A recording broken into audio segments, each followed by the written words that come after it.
ਆਪਣੀ ਰੋਜ਼ਾਨਾ ਲਾਈਫ ਦੇ ਵਿੱਚ ਆਪਾਂ ਕਿੱਦਾਂ ਯੂਜ਼ ਕਰਦੇ ਆ, ਉਹ ਪਾਰਟ ਬਣ ਜਾਂਦਾ ਆਪਣੀ ਮੈਮਰੀ ਦਾ।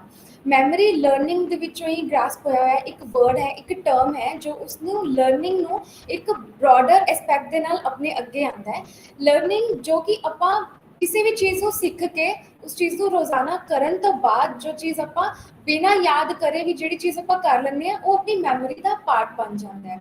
ਫॉर ਇੰਸਟੈਂਸ, ਜਿਵੇਂ ਆਪਾਂ ਲਾਈਕ ਬਾਈਕ ਰਾਈਡ ਕਰਨਾ ਸਿੱਖਦੇ ਆ, ਕੋਈ ਵਹੀਕਲ ਚਲਾਉਣਾ ਸਿੱਖਦੇ ਆ, ਸ਼ੁਰੂ ਦੇ ਵਿੱਚ ਆਪਾਂ ਨੂੰ ਉਸ ਚੀਜ਼ ਦੀ ਪ੍ਰੈਕਟਿਸ ਦੀ ਜ਼ਰੂਰਤ ਪੈਂਦੀ ਹੈ। ਆਪਾਂ ਉਸ ਚੀਜ਼ ਦੀ ਬਾਰ-ਬਾਰ ਪ੍ਰੈਕਟਿਸ ਕਰਦੇ ਆ। ਕਈ ਵਾਰੀ ਆਪਾਂ ਭੁੱਲ ਜਾਂਦੇ ਹਾਂ ਕਿੱਦਾਂ ਗੇਅਰ ਯੂਜ਼ ਕਰਨਾ ਹੈ, ਕਿੱਦਾਂ ਗੇਅਰ ਕਿਹੜੇ ਟਾਈਮ ਦੇ ਵਿੱਚ ਕਿੱਦਾਂ ਵਰਕ ਕਰਦਾ ਹੈ, ਤੇ ਕਦੋਂ ਬ੍ਰੇਕ ਲਗਾਉਣੀ ਹੈ, ਕਦੋਂ ਕਲਚ ਛੱਡਣਾ ਹੈ। ਠੀਕ ਹੈ, ਇਹ ਸਾਰੀਆਂ ਚੀਜ਼ਾਂ ਇੱਕ ਲਰਨਿੰਗ ਦਾ ਐਸਪੈਕਟ ਬਣ ਜਾਂਦੀਆਂ, ਪਾਰਟ ਬਣ ਜਾਂਦੀਆਂ ਨੇ।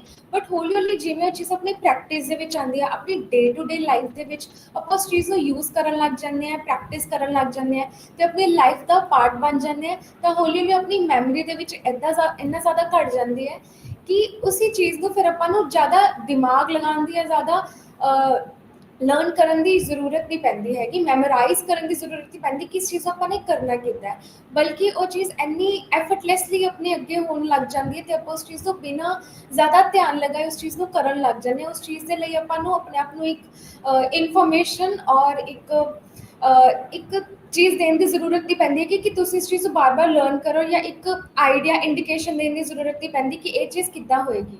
ਆਪਾਂ ਰੋਜ਼ ਉੱਠ ਕੇ ਚੀਜ਼ ਨੂੰ ਲਰਨ ਨਹੀਂ ਕਰਦੇ ਕਿ ਆਪਾਂ ਨੇ ਬ੍ਰਸ਼ ਕਿੱਦਾਂ ਕਰਨਾ ਹੈ, ਜਾਂ ਆਪਾਂ ABCD ਕਿੱਦਾਂ ਲਿਖਣੀ ਹੈ, ਜਾਂ ਕੋਈ ਵੀ ਵਰਡ ਆਪਾਂ ਨੇ ਕਿਵੇਂ ਐਕਸਚੇਂਜ ਕਰਨਾ ਹੈ। ਜੇ ਆਪਾਂ ਕੋਈ ਲੈਂਗੁਏਜ ਯੂਜ਼ ਕਰ ਰਹੇ ਹਾਂ ਤਾਂ ਆਪਾਂ ਆਪਣੇ ਵਰਡਸ ਨੂੰ ਕਿੱਦਾਂ ਰੱਖਣਾ ਹੈ। ਇਹ ਚੀਜ਼ ਬੜੇ ਐਫਰਟਲੈਸਲੀ ਹੁੰਦੀ ਹੈ, and that's how memory works. ਆਪਣੀ ਮੈਮਰੀ ਉਸ ਚੀਜ਼ ਨੂੰ ਕਿਹਾ ਜਾਂਦਾ ਹੈ ਕਿ ਜਿਹੜੀ ਆਪਾਂ ਪਹਿਲਾਂ ਦੇ ਆਪਣੇ ਐਕਸਪੀਰੀਅੰਸਿਸ ਨੇ, ਜਿੰਨੇ ਵੀ ਆਪਣੇ ਅੱਜ ਤੱਕ ਦੇ ਐਕਸਪੀਰੀਅੰਸਿਸ ਹੋ ਰੱਖੇ ਨੇ, ਤੇ ਉਹ ਆਪਾਂ ਨੂੰ ਯਾਦ ਨੇ, ਤੇ ਉਹੀ ਯਾਦ ਨੂੰ ਲੈ ਕੇ ਜਿਹੜੇ ਆਪਾਂ ਆਪਣੇ ਪ੍ਰੈਜ਼ੈਂਟ ਦੇ ਵਿੱਚ ਜੋ ਚੀਜ਼ ਕਰਦੇ ਆ ਰਹੇ ਹਾਂ, ਉਹ ਆਪਣੀ ਮੈਮਰੀ ਦਾ ਇੱਕ ਟ੍ਰੇਟ ਬਣ ਜਾਂਦਾ ਹੈ, ਇੱਕ ਪਾਰਟ ਬਣ ਜਾਂਦਾ ਹੈ। ਮੈਮਰੀ ਲਰਨਿੰਗ ਦਾ ਹੀ ਇੱਕ ਬ੍ਰੌਡਰ ਟਰਮ ਹੈ। ਲਰਨਿੰਗ ਤੋਂ ਬਾਅਦ ਹੀ ਆਪਾਂ ਉਸ ਚੀਜ਼ ਨੂੰ ਯਾਦ ਕਰ ਪਾਉਂਦੇ ਹਾਂ, ਇਸ ਚੀਜ਼ ਨੂੰ ਮੈਮੋਰਾਈਜ਼ ਕਰ ਪਾਉਂਦੇ ਹਾਂ।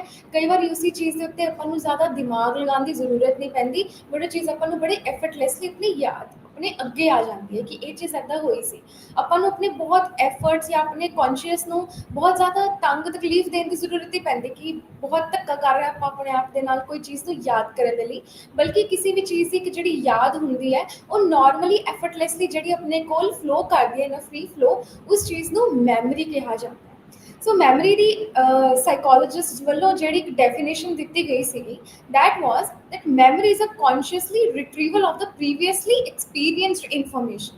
ਜੋ ਆਪਾਂ ਬਹੁਤ ਹੀ ਬਖੂਬੀ ਦੇ ਨਾਲ ਕੋਈ ਚੀਜ਼ ਨੂੰ ਯਾਦ ਕੀਤਾ ਹੁੰਦਾ ਹੈ, ਉਹ ਯਾਦ ਕਰਨ ਤੋਂ ਬਾਅਦ ਆਪਾਂ ਉਸ ਚੀਜ਼ ਨੂੰ ਆਪਣੀ ਲਾਈਫ ਦੇ ਵਿੱਚ, ਆਪਣੀ ਡੇਲੀ ਲਾਈਫ ਦੇ ਵਿੱਚ, ਐਸਪੈਕਟਸ ਦੇ ਵਿੱਚ ਉਸਨੂੰ ਯੂਜ਼ ਕੀਤਾ ਹੁੰਦਾ ਆਪਣੇ ਡਿਫਰੈਂਟ ਪਰਸਪੈਕਟਿਵਸ ਦੇ ਨਾਲ, ਉਸ ਚੀਜ਼ ਨੂੰ ਮੈਮਰੀ ਕਿਹਾ ਜਾਂਦਾ ਹੈ। ਤੇ ਮੈਮਰੀ ਆਪਣੀ ਲਾਈਫ ਦੇ ਵਿੱਚ ਇੱਕ ਬਹੁਤ ਇੰਪੋਰਟੈਂਟ ਰੋਲ ਪਲੇ ਕਰਦਾ ਹੈ।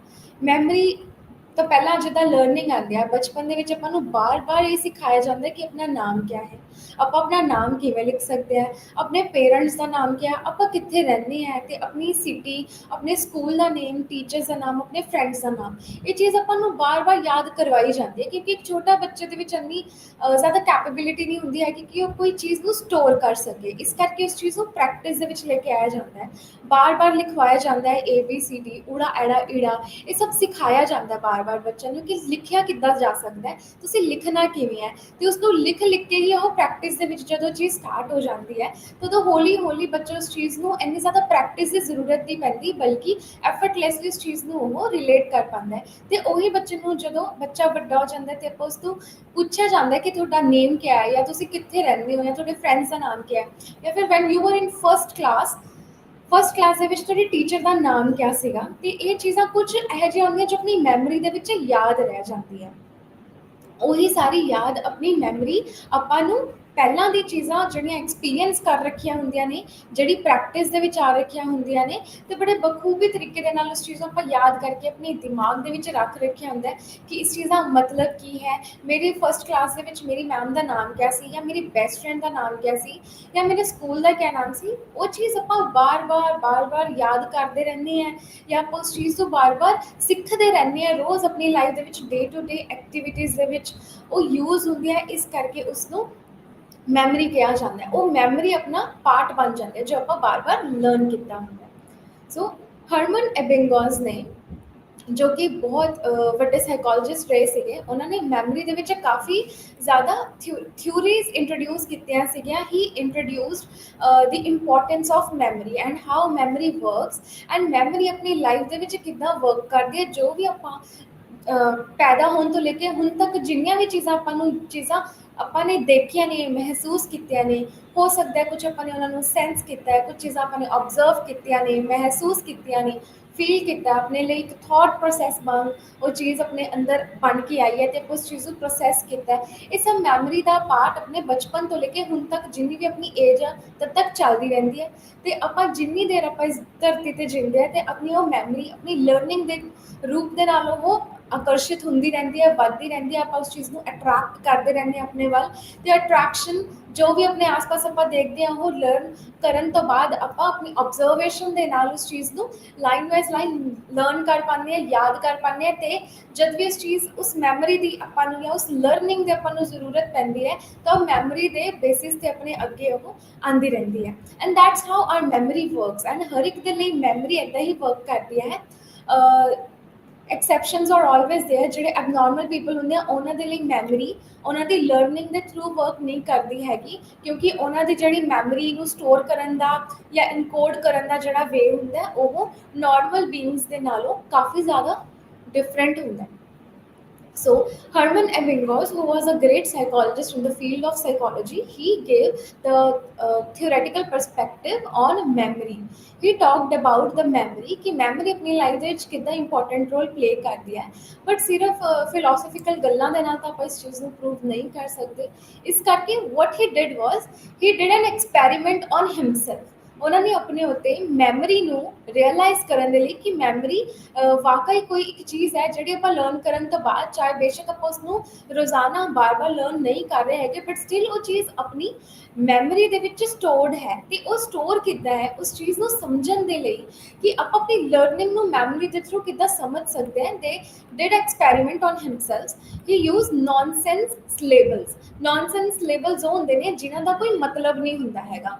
ਜਿਹੜੀ ਚੀਜ਼ ਜਿਹੜਾ ਵਰਡ ਕੋਈ ਵੀ ਅਲਫਾਬੈਟ ਹੈ 26 ਲੈਟਰਸ ਦੇ ਵਿੱਚੋਂ ਕੋਈ ਵੀ ਵਰਡਸ ਪਿਕ ਕਰਕੇ, ਪਰ ਉਹਨਾਂ ਨੂੰ ਲਰਨ ਕਰਨ ਦੇ ਲਈ ਉਹਨਾਂ ਨੇ ਇੱਕ ਲਿਸਟ ਬਣਾਈ ਸੀਗੀ। ਬਟ ਜ਼ਰੂਰੀ ਨਹੀਂ ਸੀਗਾ ਕਿ ਉਹਨਾਂ ਚੀਜ਼ਾਂ ਦਾ ਮਤਲਬ ਬਣਦਾ ਸੀਗਾ। ਵਾਟ ਹੀ ਡਿਡ ਵਾਜ਼ 3 words ਲਿੱਤੇ। one was consonant, middle one was vowels and third one was again a consonant। consonant यानी जिन्हां दा ਜਿਹੜੇ vowels ਤੋਂ ਇਲਾਵਾ ਹੁੰਦੇ ਨੇ। vowels ਹੁੰਦੇ ਨੇ ਜਿਹੜੇ A I E O U, ਠੀਕ ਹੈ। ਇਹ ਵਰਡਸ ਹੁੰਦੇ ਨੇ, ਇਹਨਾਂ ਨੂੰ ਆਪਾਂ ਵੋਵਲਸ ਦੇ ਵਿੱਚ ਯੂਜ਼ ਕੀਤਾ ਜਾਂਦਾ ਹੈ, ਠੀਕ ਹੈ। In the middle they use vowels, okay. And ਜਿਹੜੇ ਫਸਟ ਐਂਡ ਥਰਡ ਲੈਟਰ ਸੀ they were consonant. That could be B C D F G H। And ਜਿਹੜੇ ਵਰਡਸ ਵੋਵਲਸ ਦੇ ਵਿੱਚ ਇੰਕਲੂਡ ਨਹੀਂ ਹੁੰਦੇ ਹੈਗੇ ਉਹ ਵਾਲੇ ਵਰਡਸ ਉਹਨਾਂ ਨੇ ਫਸਟ ਐਂਡ ਥਰਡ ਦੇ ਵਿੱਚ ਰੱਖੇ। ਐਂਡ ਵਾਟ ਹੀ ਡਿਡ ਵਾਜ਼ ਉਹਨਾਂ ਨੇ ਇਸ ਚੀਜ਼ ਦੀ ਇੱਕ ਲਿਸਟ ਬਣਾਈ। ਉਹਨਾਂ ਨੇ ਆਪਣੇ ਅੱਗੇ ਜਦੋਂ ਇਹ ਲਿਸਟ ਰੱਖੀ 10-20 ਲੈਟਰਸ ਬਣਾਏ ਉਹਨਾਂ ਨੇ। ਦੇ ਵਰ total 22 letters in total। So what he did was first and third words were they were consonant, second one was vowel। so ਉਹਨਾਂ ਨੇ ਅਲੱਗ-ਅਲੱਗ words ਦੇਖਣ ਨਾਲੋਂ ਉਹਨਾਂ ਨੇ ਉਹ ਤਿੰਨੋਂ words ਨੂੰ as a one word ਦੇਖਿਆ। ਜਿਵੇਂ ਕਿ BOH। now BOH ਦੇ ਵਿੱਚ ਆਪਾਂ ਦੇਖ ਸਕਦੇ ਹਾਂ ਕਿ B is also a consonant, O is vowel and third again H is a consonant। so BOH ਜब ਇਸ ਚੀਜ਼ ਨੂੰ ਦੇਖਿਆ ਜਾਏ ਤਾਂ BOH ਦਾ ਕੋਈ ਮਤਲਬ ਨਹੀਂ ਬਣਦਾ ਹੈਗਾ। But what he did was ਉਹਨਾਂ ਨੇ nonsense labels ਹੀ ਰੱਖੇ ਤਾਂ ਕਿ ਉਹ ਚੈੱਕ ਕਰ ਸਕਣ ਕਿ ਜਿਹੜੀ ਵੀ ਮੈਮਰੀ ਆਪਣੇ ਕੋਲ ਹੈਗੀ ਹੈ, ਮਤਲਬ ਜਿਹੜੀ ਵੀ ਚੀਜ਼ ਆਪਾਂ ਨੇ ਲਰਨ ਕੀਤੀ ਹੈ ਕਿ ਉਹ ਮੈਮਰੀ ਦਾ ਰੂਪ ਲੈਂਦੀ ਹੈ ਕਿ ਨਹੀਂ। ਮੈਮਰੀ ਯਾਨੀ ਕਿ ਆਪਾਂ ਉਸ ਚੀਜ਼ ਨੂੰ ਦੁਬਾਰਾ ਯਾਦ ਕਰ ਪਾਉਂਦੇ ਹਾਂ, ਯਾਦ ਕਰਕੇ ਆਪਾਂ ਉਸ ਚੀਜ਼ ਨੂੰ ਦੁਹਰਾ ਸਕਦੇ ਹੈ ਜਾਂ ਨਹੀਂ। ਸੋ ਇਸੀ ਚੀਜ਼ ਨੂੰ ਉਹਨਾਂ ਨੇ ਜਦੋਂ ਚੈੱਕ ਕੀਤਾ, ਉਹਨਾਂ ਨੇ ਜਦੋਂ 20 ਲੈਟਰਸ ਆਪਣੇ ਅੱਗੇ ਰੱਖੇ, ਉਹਨਾਂ ਨੇ ਉਸਨੂੰ ਬਹੁਤ ਅੱਛੀ ਤਰ੍ਹਾਂ ਲਰਨ ਕੀਤਾ। ਜਿਵੇਂ BOH DOG no like DOF, ਠੀਕ ਹੈ। ਸੋ ਇੱਦਾਂ ਦੇ ਵਰਡਸ ਉਹਨਾਂ ਨੇ ਆਪਣੇ ਅੱਗੇ ਰੱਖੇ, ਠੀਕ ਹੈ। ਤੇ ਉਹਨਾਂ ਦਾ ਕੋਈ ਮਤਲਬ ਨਹੀਂ ਸੀ ਬਣਦਾ ਐਂਡ ਦੈਟਸ ਵਾਈ ਦੇ ਵਰ ਨੋਨ ਐਜ਼ ਨੌਨਸੈਂਸ ਲੇਬਲਸ। ਹੁਣ ਉਹੀ ਵਰਡਸ ਨੂੰ ਉਹਨਾਂ ਨੇ ਸਾਰਿਆਂ ਨੂੰ ਚੰਗੀ ਤਰ੍ਹਾਂ ਇੱਕੋ ਹੀ ਵਾਰ ਦੇ ਵਿੱਚ ਲਰਨ ਕੀਤਾ। 20-30 ਵਰਡਸ ਸੀਗੇ, ਉਹਨਾਂ ਨੇ ਕਾਫੀ ਆਪਣਾ ਟਾਈਮ ਲਿੱਤਾ ਤੇ ਉਸਨੂੰ ਲਰਨ ਕੀਤਾ। ਲਰਨ ਕਰਨ ਤੋਂ ਬਾਅਦ ਉਹਨਾਂ ਨੇ ਕੀ ਕੀਤਾ, ਹੁਣ ਉਹਨਾਂ ਨੇ ਚੈੱਕ ਕੀਤਾ ਕਿ ਕਿਆ ਜਿਹੜੇ ਇਹ ਵਰਡਸ ਮੈਨੇ ਲਰਨ ਕੀਤੇ ਨੇ ਕਿਆ ਮੈਂ ਇਹਨਾਂ ਨੂੰ ਮੈਮੋਰਾਈਜ਼ ਕਰ ਪਾਉਂਦਾ, ਕਿਆ ਮੇਰੇ ਅੰਦਰ ਇੰਨੀ ਲਾਈਕ ਮੈਮਰੀ ਦੀ ਮੇਰੇ ਅੰਦਰ ਇੰਨੀ ਪਾਵਰ ਹੈ ਕਿ ਜੋ ਵੀ ਮੈਂ ਇਹ ਲਰਨ ਕੀਤਾ ਹੈ ਥੋੜੇ ਜਿਹੇ ਗੈਪ ਤੋਂ ਬਾਅਦ ਜੇ ਮੈਂ ਇਸ ਨੂੰ ਯਾਦ ਕਰਾਂ ਤਾਂ ਕਿ ਮੈਂ ਇਸ ਨੂੰ ਯਾਦ ਕਰ ਪਾਉਂਦਾ ਹੈ ਜਾਂ ਨਹੀਂ। ਸੋ ਇੱਦਾਂ ਉਹਨਾਂ ਨੇ ਕੌਨਸੋਨੈਂਟ ਵੋਵਲਸ ਐਂਡ ਨੌਨ ਵੋਵਲਸ ਐਂਡ ਵੋਵਲਸ ਵਰਡਸ ਦੇ ਨਾਲ ਉਹਨਾਂ ਨੇ ਆਪਣੀ ਇੱਕ ਗ੍ਰਿਪ ਬਣਾਈ, ਉਸ ਨੂੰ ਲਰਨ ਵੀ ਕੀਤਾ, ਜਿਸ ਦੇ ਵਿੱਚ ਇਹ ਦੇਖਿਆ ਗਿਆ ਕਿ ਲਰਨ ਕਰਨ ਤੋਂ ਬਿਲਕੁਲ ਬਾਅਦ ਚ ਜਦੋਂ ਉਹਨਾਂ ਨੇ ਉਸ ਚੀਜ਼ ਨੂੰ ਮੈਮੋਰਾਈਜ਼ ਕਰਕੇ ਬੋਲਣਾ ਸਟਾਰਟ ਕੀਤਾ, ਕਾਫੀ ਵਰਡਸ ਇੱਦਾਂ ਸੀ ਕਿ ਜਿਹੜੇ ਤਾਜ਼ਾ ਲਰਨ ਕਰ ਰਹੇ ਸੀ ਤਾਂ ਉਹਨਾਂ ਨੂੰ ਯਾਦ ਸੀਗੇ। ਤਾਂ ਫਿਰ ਉਹੀ ਵਰਡਸ ਉਹਨਾਂ ਨੇ 15 ਮਿੰਟਸ ਬਾਅਦ ਚੈੱਕ ਕੀਤਾ, ਤਾਂ 15 ਮਿੰਟਸ ਬਾਅਦ ਉਹਨਾਂ ਨੂੰ ਜੇ 20 ਲੈਟਰਸ ਸੀਗੇ ਪਹਿਲਾਂ, ਉਹਨਾਂ ਨੂੰ ਜੇ 15 ਲੈਟਰਸ ਯਾਦ ਆਏ ਸੀ ਤਾਂ ਉਹਨਾਂ ਨੂੰ ਹੁਣ 12 ਵਰਡਸ ਹੀ ਯਾਦ ਸੀਗੇ।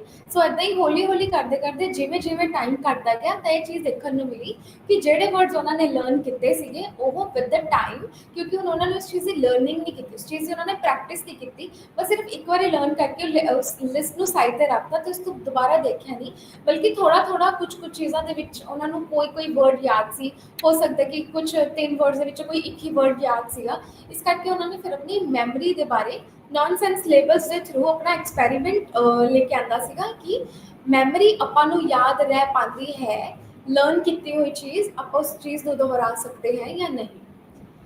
So this was his experiment on memory. So memory ਨੂੰ ਆਪਾਂ ਕਿੱਦਾਂ learn ਕਰ ਪਾਉਂਦੇ ਹਾਂ ਕਿ what are the types, what is the stages or what is the steps of memorizing something। ਕੋਈ ਚੀਜ਼ ਆਪਣੇ ਦਿਮਾਗ ਦੇ ਵਿੱਚ ਕਾਫੀ ਦੇਰ ਤੱਕ ਕਿੱਦਾਂ ਰਹਿ ਸਕਦੀ ਹੈ। So first stage is encoding. Encoding ਯਾਨੀ ਕੋਈ ਚੀਜ਼ ਜਿਹੜੀ ਆਪਣੇ ਇਨਵਾਇਰਨਮੈਂਟ ਦੇ ਵਿੱਚ ਚੱਲ ਰਹੀ ਹੈ, could be on the basis of the observation, ਜਿਹੜੀ ਆਪਾਂ ਕਿਸੇ ਚੀਜ਼ ਨੂੰ ਦੇਖਣ ਦਾ ਜਿਹੜਾ ਇੱਕ ਨਜ਼ਰੀਆ ਹੁੰਦਾ ਹੈ, ਆਬਜ਼ਰਵੇਸ਼ਨ ਦੇ ਥਰੂ ਉਹ ਆਪਣੀ ਅਟੈਂਸ਼ਨ ਗ੍ਰਾਸਪ ਕਰਦਾ ਹੈ। ਜਿਹੜੀ ਆਪਾਂ ਚੀਜ਼ਾਂ ਤੇ ਅਟੈਂਸ਼ਨ ਦਿੱਤੀ, ਗ੍ਰਾਸਪ ਕੀਤੀ, could be on the basis of observation, could be on the basis of the other sensations, ਜਿਹੜੇ ਆਪਣੇ ਅੰਦਰ ਇੱਕ ਜਿਹੜੀ ਸੈਂਸਿਸ ਨੇ, ਚਾਹੇ ਛੂਣਾ, ਮਹਿਸੂਸ ਕਰਨਾ, ਸਨਿਫ ਕਰਨਾ, ਫੀਲ ਕਰਨਾ, ਟੱਚ ਕਰਨਾ, ਇਹ ਸਾਰੀਆਂ ਇੱਕ ਸੈਂਸਿਸ ਦਾ ਪਾਰਟ ਬਣ ਜਾਂਦੀਆਂ ਨੇ। ਸੋ ਜਿਹੜੀ ਵੀ ਚੀਜ਼ ਨੂੰ ਆਪਾਂ ਐਜ਼ ਅ ਸੈਂਸਿਸ ਆਪਾਂ ਫੀਲ ਕਰ ਪਾ ਰਹੇ ਹਾਂ, ਉਹ ਇੱਕ ਐਂਟਰੀ ਪੁਆਇੰਟ ਹੋ ਜਾਂਦਾ ਹੈ, ਇੱਕ ਗੇਟਵੇ ਹੋ ਜਾਂਦਾ ਹੈ ਕਿ ਇਸ ਦੇ ਥਰੂ ਕੋਈ ਚੀਜ਼ ਆਪਣੀ ਨੋਟਿਸ ਦੇ ਵਿੱਚ ਆਈ। ਸੋ ਜਿਹੜੀ ਚੀਜ਼ ਆਪਣੀ ਨੋਟਿਸ ਦੇ ਵਿੱਚ ਆਈ, ਦੈਟ ਇਜ਼ ਇਨਕੋਡਿੰਗ, यानी इनकोड करना उस चीज़ ਨੂੰ, ਲਾਈਕ ਜਿਹੜੀ ਚੀਜ਼ ਇੱਕ ਰਹੱਸ ਹੈ, ਜਿਹੜੀ ਚੀਜ਼ ਇੱਕ ਸੀਕ੍ਰੇਟ ਹੈ, on the basis of code, now we have encoded that. Encoding ਕਿ ਉਹ ਚੀਜ਼ ਹੁਣ ਜਿਹੜੀ ਚੱਲ ਰਹੀ ਹੈ, ਹੁਣ ਉਹ ਚੀਜ਼ ਉੱਤੇ ਆਪਾਂ ਨੇ ਜ਼ਿਆਦਾ ਅਟੈਂਸ਼ਨ ਦਿੱਤੀ, could be on the basis of our senses, the way we feel, the way we see, the way we sniff, the way we smell, ਇਹ ਸਾਰੀਆਂ ਚੀਜ਼ਾਂ ਆਪਾਂ ਨੂੰ ਹੈਲਪ ਕਰਦੀਆਂ। ਉਹ ਚੀਜ਼ ਜਿਹੜੀ ਚੀਜ਼ ਆਪਣੇ ਇਨਵਾਇਰਨਮੈਂਟ ਦੇ ਵਿੱਚ ਨਾਰਮਲੀ ਚੱਲ ਰਹੀ ਹੈ, ਉਸ ਚੀਜ਼ ਤੇ ਆਪਾਂ ਨੇ ਅਟੈਂਸ਼ਨ ਗ੍ਰਾਸਪ ਕੀਤੀ। ਹੁਣ ਉਹ ਅਟੈਂਸ਼ਨ ਦੇਣ ਤੋਂ ਬਾਅਦ ਆਪਾਂ ਕੀ ਕੀਤਾ, ਉਸ ਚੀਜ਼ ਨੂੰ ਆਪਾਂ ਦੇਖਣਾ ਸਟਾਰਟ ਕਰਤਾ, ਲਰਨ ਕਰਨਾ ਸਟਾਰਟ ਕਰਤਾ, ਉਸ ਚੀਜ਼ ਨੂੰ ਆਬਜ਼ਰਵ ਕਰਨਾ ਸਟਾਰਟ ਕਰਤਾ। ਤੇ ਆਬਜ਼ਰਵੇਸ਼ਨ ਕਿੱਦਾਂ ਵਰਕ ਕੀਤੀ, ਉਹ ਆਪਣੀ ਮੈਮਰੀ ਦੇ ਵਿੱਚ ਆਉਣ ਲੱਗ ਗਈ ਕਿ ਕੱਲ ਜਦੋਂ ਮੈਂ ਰਸਤੇ 'ਚ ਜਾ ਰਿਹਾ ਸੀਗਾ, ਸੋ ਆਈ ਸੌ ਸਮਵਨ ਕ੍ਰਾਈਮ। ਹੁਣ ਇਹ ਚੀਜ਼ ਮੈਨੂੰ ਕਿੱਦਾਂ ਯਾਦ ਹੈ, ਕਿਉਂਕਿ ਜਦ ਮੈਂ ਜਾ ਰਿਹਾ ਸੀਗਾ, ਨਾਰਮਲੀ ਇਨਸਾਨ ਸਾਈਡ ਤੇ ਰੋ ਰਿਹਾ, ਠੀਕ ਹੈ, ਫੁੱਟਪਾਥ ਦੇ ਸਾਈਡ ਤੇ ਇਨਸਾਨ ਬੈਠ ਕੇ ਰੋ ਰਿਹਾ ਬਿਕੋਜ਼ ਆਫ XYZ ਰੀਜ਼ਨਸ, ਤੇ ਮੈਂ ਆਪਣਾ ਵਹੀਕਲ ਤੇ ਜਾ ਰਹੀ ਹੈ, ਸੋ ਆਈ ਸੌ ਹਿਮ ਕ੍ਰਾਈਮ। ਸੋ ਇਸ ਦੇ ਨਾਲ ਕਿਆ ਹੋਇਆ ਕਿ ਮੇਰੀ ਮਤਲਬ ਇਨਵਾਇਰਨਮੈਂਟ ਦੇ ਵਿੱਚ ਤਾਂ ਉਹ ਚੀਜ਼ ਨਾਰਮਲੀ ਚੱਲ ਰਹੀ ਹੈ, ਬਟ ਹੁਣ ਮੇਰੀ ਉਸ ਚੀਜ਼ ਵੱਲ ਅਟੈਂਸ਼ਨ ਚਲੀ ਗਈ ਬਿਕੋਜ਼ ਆਈ ਆਬਜ਼ਰਵਡ ਇਟ, ਕਿਉਂਕਿ ਮੈंने ਆਪਣੀ ਸੈਂਸਿਸ ਨੂੰ ਉਸ ਸਾਈਡ ਲਗਾ ਦਿਆ ਨੋਟਿਸ ਕਰਨ ਦੇ ਵਿੱਚ। ਹੋ ਸਕਦਾ ਹੈ ਕਿ ਉਸ ਇਨਸਾਨ ਦੇ ਕੋਲ ਮੈਂ ਜਾਊਂਗੀ, ਆਈ ਵਿਲ ਹੈਲਪ ਹਿਮ, ਠੀਕ ਹੈ, ਔਰ ਮੈਂ ਸਾਈਡ ਤੋਂ ਹੀ ਨਿਕਲ ਜੂੰਗੀ, ਕੁਝ ਵੀ ਹੋ ਸਕਦਾ ਹੈ। ਬਟ ਹੁਣ ਇਹੀ ਚੀਜ਼ ਜੇ ਮੈਂ ਕਿਸੇ ਨੂੰ ਦੱਸਣੀ ਹੋਵੇ ਤਾਂ ਮੈਂ ਕਿਆ ਯਾਦ ਕਰੂੰਗੀ ਕਿ ਕੱਲ 1 ਵਜੇ ਜਦੋਂ ਮੈਂ ਫੁੱਟਪਾਥ ਤੇ ਜਾ ਰਹੀ ਸੀਗੀ ਔਰ ਆਈ ਵਾਜ਼ ਔਨ ਮਾਈ ਵਹੀਕਲ, ਤਾਂ ਆਈ ਸੌ ਸਮਵਨ ਕ੍ਰਾਈਮ। ਤੇ ਇਹ ਚੀਜ਼ ਜਦ ਮੈਂ ਕਿਸੇ ਨੂੰ ਐਕਸਪਲੇਨ ਕਰੇ ਤਾਂ ਮੈਂ ਉਹ ਸਾਰਾ ਇਨਵਾਇਰਨਮੈਂਟ, ਸਾਰਾ ਜੋ ਵੀ ਮੇਰੇ ਇਨਵਾਇਰਨਮੈਂਟ ਦੇ ਵਿੱਚ ਜੋ ਵੀ ਚੱਲ ਰਿਹਾ ਸੀਗਾ, ਮੈਂ ਸਾਰੀ ਚੀਜ਼ਾਂ ਨੂੰ ਐਕਸਪਲੇਨ ਕੀਤਾ ਕਿ this and this happen this way or the other. So that's how our encoding works. Encoding is a entry point. ਕਿਸੇ ਚੀਜ਼ ਤੇ ਆਪਾਂ ਪਹਿਲਾਂ ਥੋੜੀ ਜਿਹੀ ਅਟੈਂਸ਼ਨ ਦਿੱਤੀ, ਧਿਆਨ ਦਿੱਤਾ, ਆਪਣਾ ਇੰਟਰਸਟ ਪਾਇਆ। ਸੋ ਸੈਕਿੰਡ ਤੋਂ ਬਾਅਦ ਕੀ ਆ ਜਾਂਦਾ ਹੈ, ਸਟੋਰੇਜ। ਸੋ ਜਿਹੜੀ ਵੀ ਚੀਜ਼ ਹੁਣ ਹੈਪਨ ਹੋਈ, whatever happen in our environment or the circumstances made that to be, so ਉਹ ਸਟੋਰੇਜ ਹੋਈ। ਉਹ ਚੀਜ਼ ਨੂੰ ਮੈंने ਆਪਣੇ ਦਿਮਾਗ ਦੇ ਵਿੱਚ ਯਾਦ ਕੀਤਾ। ਉਹ ਯਾਦ ਕਰਨ ਤੋਂ ਬਾਅਦ ਹੁਣ ਮੈਂ ਕਿਆ ਕਰੂੰਗੀ, ਉਹ ਚੀਜ਼ ਮੇਰੇ ਦਿਮਾਗ ਦੇ ਵਿੱਚ ਬੈਠ ਜੂਗੀ। ਉਹੀ ਚੀਜ਼ ਨੂੰ ਹੁਣ ਮੈਂ ਆਪਣੇ ਲੇਟਰ ਐਕਸਪੀਰੀਐਂਸਿਸ ਦੇ ਲਈ ਜਾਂ ਫਿਰ ਲੇਟਰ ਆਪਣੀ ਹੈਲਪ ਦੇ ਲਈ ਉਸ ਚੀਜ਼ ਨੂੰ ਮੈਂ ਯਾਦ ਕਰ ਪਾਉਂਗੀ। ਕੋਈ ਜੇ ਪੁੱਛੇ ਕਿ ਕੱਲ ਇਸ ਸਮੇਂ ਤੋਂ ਕਿਆ ਕਰ ਰਹੀ ਸੀ, ਸੋ ਵਟ ਆਈ ਵਿਲ ਡੂ ਇਜ਼ ਮੈਂ ਉਸ ਚੀਜ਼ ਨੂੰ ਯਾਦ ਕਰੂੰਗੀ। ਹੁਣ ਉਹ ਚੀਜ਼ ਮੇਰੀ ਮੈਮਰੀ ਦੇ ਵਿੱਚ ਆਲਰੇਡੀ ਸਟੋਰਡ ਹੈ, ਮੇਰੇ ਪ੍ਰੀਵੀਅਸ ਐਕਸਪੀਰੀਐਂਸਿਸ ਔਰ already stored in my memory. So what I will do is ਥੋੜਾ ਜਿਹਾ ਮੈਂ ਦਿਮਾਗ ਲਗਾਉਂਗੀ ਕਿ ਉਸ ਟਾਈਮ ਤੇ ਇੰਨੇ ਵਜੇ ਮੈਂ ਕਿਆ ਕਰ ਰਹੀ ਸੀ। थोड़ियां चीज़ां ਨੂੰ मैं याद करने की कोशिश करूँगी तो वो चीज़ मैंने याद आ जाएगी तो मैं उस चीज़ को दस पाऊँगी। So what happened here is वो चीज़ मेरे दिमाग ਦੇ ਵਿੱਚ ਆਲਰੇਡੀ ਬੈਠੀ ਸੀ, ਉਹ ਚੀਜ਼ ਆਲਰੇਡੀ ਸਟੋਰਡ ਸੀਗੀ ਮੈਮਰੀ ਐਜ਼ ਐਨ ਇਨਪੁਟ, ਉਹ ਮੇਰੇ ਕੋਲ ਆਲਰੇਡੀ ਸੀ। ਹੁਣ ਜਦੋਂ ਮੈਨੂੰ ਉਸ ਚੀਜ਼ ਦੀ ਜ਼ਰੂਰਤ ਪਈ मैंने क्या ਕੀਤਾ, ਉਸ ਚੀਜ਼ ਨੂੰ ਉਠਾ ਕੇ ਯਾਦ ਕੀਤਾ ਤੇ ਉਸ ਚੀਜ਼ ਨੂੰ मैंने ਯੂਜ਼ ਕੀਤਾ, ਯੂਟਿਲਾਈਜ਼ ਕੀਤਾ। ਸੋ ਪਹਿਲੀ ਚੀਜ਼ क्या ਸੀਗੀ, ਇਨਕੋਡਿੰਗ। ਇਨਕੋਡਿੰਗ ਕਿੱਦਾਂ ਵਰਕ ਕਰਦੀ ਆਪਣੀ ਜਿਹੜੀ ਚੀਜ਼ ਉੱਤੇ ਆਪਾਂ ਨੇ ਆਬਜ਼ਰਵੇਸ਼ਨ ਦਿੱਤੀ, ਆਪਣੀ ਸੈਂਸਸ ਨੂੰ ਯੂਜ਼ ਕੀਤਾ ਇਨਫੋਰਮੇਸ਼ਨ ਕਲੈਕਟ ਕਰਨ ਦੇ ਲਈ ਆਪਣੇ ਬ੍ਰੇਨ ਦੇ ਲਈ, ਐਂਡ ਉਸ ਚੀਜ਼ ਨੂੰ ਮੈਮਰੀ ਦੇ ਵਿੱਚ ਆਪਾਂ ਨੇ ਪ੍ਰੋਸੈਸ ਕਰਨਾ ਸਟਾਰਟ ਕਰਤਾ। ਸੈਕਿੰਡ क्या ਹੋਇਆ, ਸਟੋਰ ਕਰ ਲਿਆ। ਹੁਣ ਜੋ ਵੀ ਆਪਾਂ ਇਨਕੋਡ ਕੀਤਾ ਉਹ ਸਾਰਾ ਸਟੋਰੇਜ ਦੇ ਵਿੱਚ ਆਪਣੇ ਕੋਲ ਮੌਜੂਦ ਹੈ। We are using it, we are utilising it for our storage, for our memory purpose. ਕਿ ਕਦੇ ਵੀ ਉਸ ਚੀਜ਼ ਦੀ ਜੇ ਮੈਨੂੰ ਲੋੜ ਪੈ ਗਈ ਯਾਦ ਕਰਨੀ ਤਾਂ ਮੈਂ ਦੱਸ ਸਕਦੀ ਹਾਂ। ਕੋਈ ਮੈਨੂੰ ਪੁੱਛੇ ਕਿ ਫਸਟ ਕਲਾਸ ਦੇ ਵਿੱਚ ਤੁਹਾਡੇ ਟੀਚਰ ਦਾ ਨਾਮ ਕੈਸੇ, ਹੁਣ ਉਹ ਮੇਰੀ ਸਟੋਰੇਜ ਦਾ ਪਾਰਟ ਹੈ। ਹੁਣ ਜਦ ਵੀ ਮੈਨੂੰ ਉਸ ਚੀਜ਼ ਨੂੰ ਯਾਦ ਕਰਨਾ ਹੈ ਕਿ ਮੇਰੀ ਫਸਟ ਕਲਾਸ ਦੇ ਵਿੱਚ ਮੇਰੀ ਟੀਚਰ ਦਾ ਨਾਮ ਕਿਆ ਸੀ, ਔਰ ਮੇਰੀ ਫੇਵਰੇਟ ਮੇਰੀ ਫਰੈਂਡ ਕੌਣ ਸੀਗੀ ਮੇਰੀ ਫਸਟ ਕਲਾਸ ਦੇ ਵਿੱਚ, ਸੋ I will remember her or memorise her on the basis of my storage. ਉਹ ਚੀਜ਼ ਸਟੋਰ ਹੋ ਰੱਖੀ ਹੈ, that is in my storage. वो स्टोरेज प्रोसेस कर रही है and that's why it is the part of my journey towards memorizing who was my bestest of friends। Third ਦੇ ਵਿੱਚ ਰਿਟਰੀਵਲ। ਸੋ ਰਿਟਰੀਵਲ ਇਜ਼ ਜਦੋਂ ਚੀਜ਼ ਨੂੰ ਸਟੋਰ ਕੀਤੀ ਹੋਈ ਚੀਜ਼ ਨੂੰ ਆਪਾਂ ਯਾਦ ਕਰਕੇ ਦੱਸ ਰਹੇ ਹਾਂ ਕਿ ਫਸਟ ਕਲਾਸ ਦੇ ਵਿੱਚ ਮੇਰੀ ਫਰੈਂਡ ਦਾ ਕਿਆ ਨੇਮ ਸੀਗਾ। ਇਨਕੋਡਿੰਗ ਹੋਈ, ਅਟੈਂਸ਼ਨ ਦਿੱਤੀ, ਯਾਦ ਕੀਤਾ, ਮੈਮੋਰਾਈਜ਼ ਕੀਤਾ, ਰੱਖਿਆ ਆਪਣੇ ਦਿਮਾਗ ਦੇ ਵਿੱਚ, ਠੀਕ ਹੈ। ਸਟੋਰੇਜ, ਹੁਣ ਉਹ ਚੀਜ਼ ਸਟੋਰ ਹੋ ਗਈ, ਉਸ ਚੀਜ਼ ਨੇ ਆਪਣੇ ਦਿਮਾਗ ਦੇ ਵਿੱਚ ਘਰ ਕਰ ਲਿਆ, ਉਹ ਬੈਠ ਗਈ ਉਹ ਚੀਜ਼ ਆਪਣੇ ਅੰਦਰ ਕੌਨਸ਼ੀਅਸਲੀ ਔਰ सबकॉन्शियसली। Third is retrieval. ਹੁਣ जब भी मैंने उस चीज़ की जरूरत है उन चीज़ ਨੂੰ मैं याद करूँगी, वो मैमरी वो स्टोरेज कितने हो रखी है, ਉਹ ਮੈਮਰੀ ਨੂੰ ਮੈਂ ਯਾਦ ਕਰਕੇ ਹੁਣ ਜਦ ਮੈਨੂੰ ਉਸ ਚੀਜ਼ ਦੀ ਜ਼ਰੂਰਤ ਪਈ ਮੈਂ ਉਹੀ ਚੀਜ਼ ਨੂੰ ਯੂਜ਼ ਕਰਕੇ ਆਪਣੇ ਅੱਗੇ ਰੱਖ ਪਾਉਂਗੀ ਤੇ ਉਹੀ ਚੀਜ਼ ਨੂੰ ਮੈਂ ਯੂਜ਼ ਕਰ ਪਾਉਂਗੀ। ਇਹ ਚੀਜ਼ ਕਾਫੀ ਜ਼ਿਆਦਾ ਹੈਲਪਫੁਲ ਹੁੰਦੀ ਹੈ ਜਦੋਂ ਆਪਾਂ ਕੋਈ ਬੈਡ ਐਕਸਪੀਰੀਐਂਸਿਸ ਹੁੰਦਾ ਹੈ, ਕੋਈ ਮਿਸਟੇਕ ਕਰ ਰੱਖੀ ਹੁੰਦੀ ਹੈ ਆਪਣੇ ਪਾਸਟ ਦੇ ਵਿੱਚ। ਸੋ ਵਾਟ ਵੀ ਡੂ ਇਜ਼ ਜੇ ਕੋਈ ਚੀਜ਼ ਸਿਮਿਲਰ ਆਪਣੇ ਸਾਹਮਣੇ ਹੋ ਰਹੀ ਹੈ, we will memorise it in ਅ ਵੇ ਕਿ ਇਹੀ ਸੇਮ ਚੀਜ਼ ਮੇਰੇ ਨਾਲ ਪਹਿਲਾਂ ਹੋ ਚੁੱਕੀ ਹੈ। ਇਨਕੋਡਿੰਗ ਯਾਨੀ ਇਹ ਚੀਜ਼ ਮੇਰੇ ਨਾਲ ਹੋ ਚੁੱਕੀ ਹੈ। ਸਟੋਰੇਜ, ਜਦੋਂ ਇਹ ਚੀਜ਼ ਮੇਰੇ ਨਾਲ ਹੋਈ ਸੀਗੀ ਤਾਂ ਮੈਨੂੰ ਕਿੱਦਾਂ ਦਾ ਮਹਿਸੂਸ ਹੋਇਆ ਸੀ, ਕਿਆ ਕਿਆ ਇਨਵਾਇਰਨਮੈਂਟ ਦੇ ਵਿੱਚ ਸਰਕਮਸਟੈਂਸਿਸ ਕ੍ਰੀਏਟ ਹੋਏ ਸੀ। ਰਿਟਰੀਵਲ, ਜੋ मैंने उस चीज़ तो सीखा ਹੁਣ मैं ਉਹੀ ਮਿਸਟੇਕ ਦੁਬਾਰਾ नहीं दोहराऊंगी and that's how I retrieved and this is how I have encountered my present situation on the basis of my past experience. जो मेरे पास्ट ਦੇ ਵਿੱਚ मैंने एक्सपीरियंस गेन ਕੀਤਾ ਸੀਗਾ ਹੁਣ ਉਸੇ ਚੀਜ਼ ਨੂੰ ਮੈਂ ਆਪਣੇ ਰਿਟਰੀਵਲ ਦੇ ਵਿੱਚ ਯੂਟਿਲਾਈਜ਼ ਕਰੂੰਗੀ। ਮੈਂ ਉਸ ਚੀਜ਼ ਨੂੰ ਰਿਟਰੀਵਲ ਦੇ ਥਰੂ ਲੋਕੇਟ ਕਰਕੇ ਉਸ ਇਨਫੋਰਮੇਸ਼ਨ ਨੂੰ, ਉਸ ਯਾਦ ਨੂੰ ਹੁਣ ਮੈਂ ਉਸ ਚੀਜ਼ ਨੂੰ ਟਾਸਕ ਨੂੰ ਕਰਨ ਦੇ ਲਈ ਜਾਂ ਕਿਸੇ ਚੀਜ਼ ਨੂੰ ਸੋਲਵ ਕਰਨ ਦੇ ਲਈ I will utilise my memory. So that is the stages of a memory: encoding, storage and retrieval। पहले उस चीज़ों को encode करते हैं, स्टोर करते हैं वही memory ਨੂੰ, ਫਿਰ ਜਦੋਂ ਉਸ memory ਦੀ ਜ਼ਰੂਰਤ ਪੈਂਦੀ ਆਪਾਂ retrieval ਦੇ basis ਤੇ ਆਪਾਂ ਉਸ ਚੀਜ਼ ਨੂੰ ਬਾਹਰ ਕੱਢ ਪਾਉਂਦੇ ਹਾਂ। So how we can learn the theory, how we can learn memory on the basis of the theoretical perspective कि memory अपनी life ਦੇ ਵਿੱਚ ਕਿੱਦਾਂ ਇੱਕ important role play ਕਰਦਾ ਹੈ ਤੇ memory ਕਿੱਦਾਂ work ਕਰਦੀ ਹੈ through experiments। ਇਹ ਚੀਜ਼ ਆਪਣੇ ਅੱਗੇ ਜਦੋਂ ਪੇਸ਼ ਕੀਤੀ ਗਈ। So there were few theories on the basis of memories through which we can understand the important element or the aspect of the memory or the information that we gain through the memory। So first theory is information processing model। So information processing model is somewhat similar to the stages of our memory। First is information processing model। This model was given by Atkinson and Shiffrin। So Richard Atkinson and Shiffrin gave this model in 1969। They introduced this model on the basis of how our memory works। ਜਿਹੜੀ ਵੀ ਚੀਜ਼ ਆਪਾਂ ਸਿੱਖ ਰੱਖੀ ਹੈ, ਜੋ ਆਪਣੇ ਕੋਲ learning ਆਪਣੇ ਕੋਲ ਮੌਜੂਦ ਹੈ, ਔਰ ਲਰਨਿੰਗ ਆਪਣੀ ਮੈਮਰੀ ਦੇ ਵਿੱਚ ਕਿੱਦਾਂ ਪਾਰਟਿਸਿਪੇਟ ਕਰਦਾ ਹੈ ਤੇ ਉਹ ਮੈਮਰੀ ਜਦ ਵੀ ਆਪਾਂ ਨੂੰ ਲਰਨਿੰਗ ਦੇ ਬੇਸਿਸ ਤੇ ਆਪਾਂ ਨੂੰ ਉਹ जब भी याद करने की जरूरत पैंदी है तो अपनी लर्निंग किदा अपने प्रेजेंट ਨੂੰ हिंडर करके इस चीज़ की हेल्प अपने अगे पेश कर पाती है। So first part is the sensory register और the sensory memory. Sensory memory is purely on the basis of our senses. ਜਿਹੜੀਆਂ ਆਪਣੀਆਂ सेंसेस ने our 5 senses that we talked in the earlier learning chapter, that was eye, ear, nose, skin, and are टंग, ਜਿਹੜੀਆਂ ਵੀ ਚੀਜ਼ਾਂ ਆਪਾਂ feel ਕਰ ਪਾਉਂਦੇ ਹਾਂ, ਦੇਖ ਪਾਉਂਦੇ ਹਾਂ, ਮਹਿਸੂਸ ਕਰ ਪਾਉਂਦੇ ਹਾਂ, that comes under the part of sensory register. The sensory register is something जो सिर्फ 2 seconds ਦੇ ਲਈ ਆਪਣੇ ਕੋਲ available ਰਹਿੰਦਾ ਹੈ, or maybe more than 1 or like less than 2 seconds, 1 to 2 seconds ਦੇ ਲਈ ਆਪਣੇ ਕੋਲ ਜਿਹੜੀ memory stored ਰਹਿੰਦੀ ਹੈ। ਐਂਡ ਉਹ ਮੈਮਰੀ ਆਪਾਂ ਇੱਕ ਵਾਰ 'ਚ ਕਿੰਨੀਆਂ ਹੀ ਚੀਜ਼ਾਂ ਨੋਟ ਕਰ ਪਾਉਂਦੇ ਹਾਂ ਥਰੂ ਆਰ 5 ਸੈਂਸਿਸ। ਕਈ ਵਾਰ ਆਪਣੀ ਜਿਹੜੀ ਆਈਜ਼ ਹੈ ਉਹ ਕਿਸੇ ਹੋਰ ਚੀਜ਼ ਨੂੰ ਦੇਖ ਰਹੇ ਹੁੰਦੇ ਆ, ਆਪਾਂ ਕਿਸੇ ਹੋਰ ਚੀਜ਼ ਨੂੰ ਸਪੈਲ ਕਰ ਰਹੇ ਹੁੰਦੇ ਆ, ਐਂਡ ਆਪਾਂ ਕਿਸੇ ਹੋਰ ਚੀਜ਼ ਨੂੰ ਸੁਣ ਪਾ ਰਹੇ ਹੁੰਦੇ ਆ, ਕਿਸੇ ਹੋਰ ਚੀਜ਼ ਦਾ ਟੇਸਟ ਲੈ ਪਾ ਰਹੇ ਹੁੰਦੇ ਆ, ਐਂਡ ਕਿਸੇ ਹੋਰ ਚੀਜ਼ ਨੂੰ ਮਹਿਸੂਸ ਕਰ ਪਾ ਰਹੇ ਹੁੰਦੇ ਆ।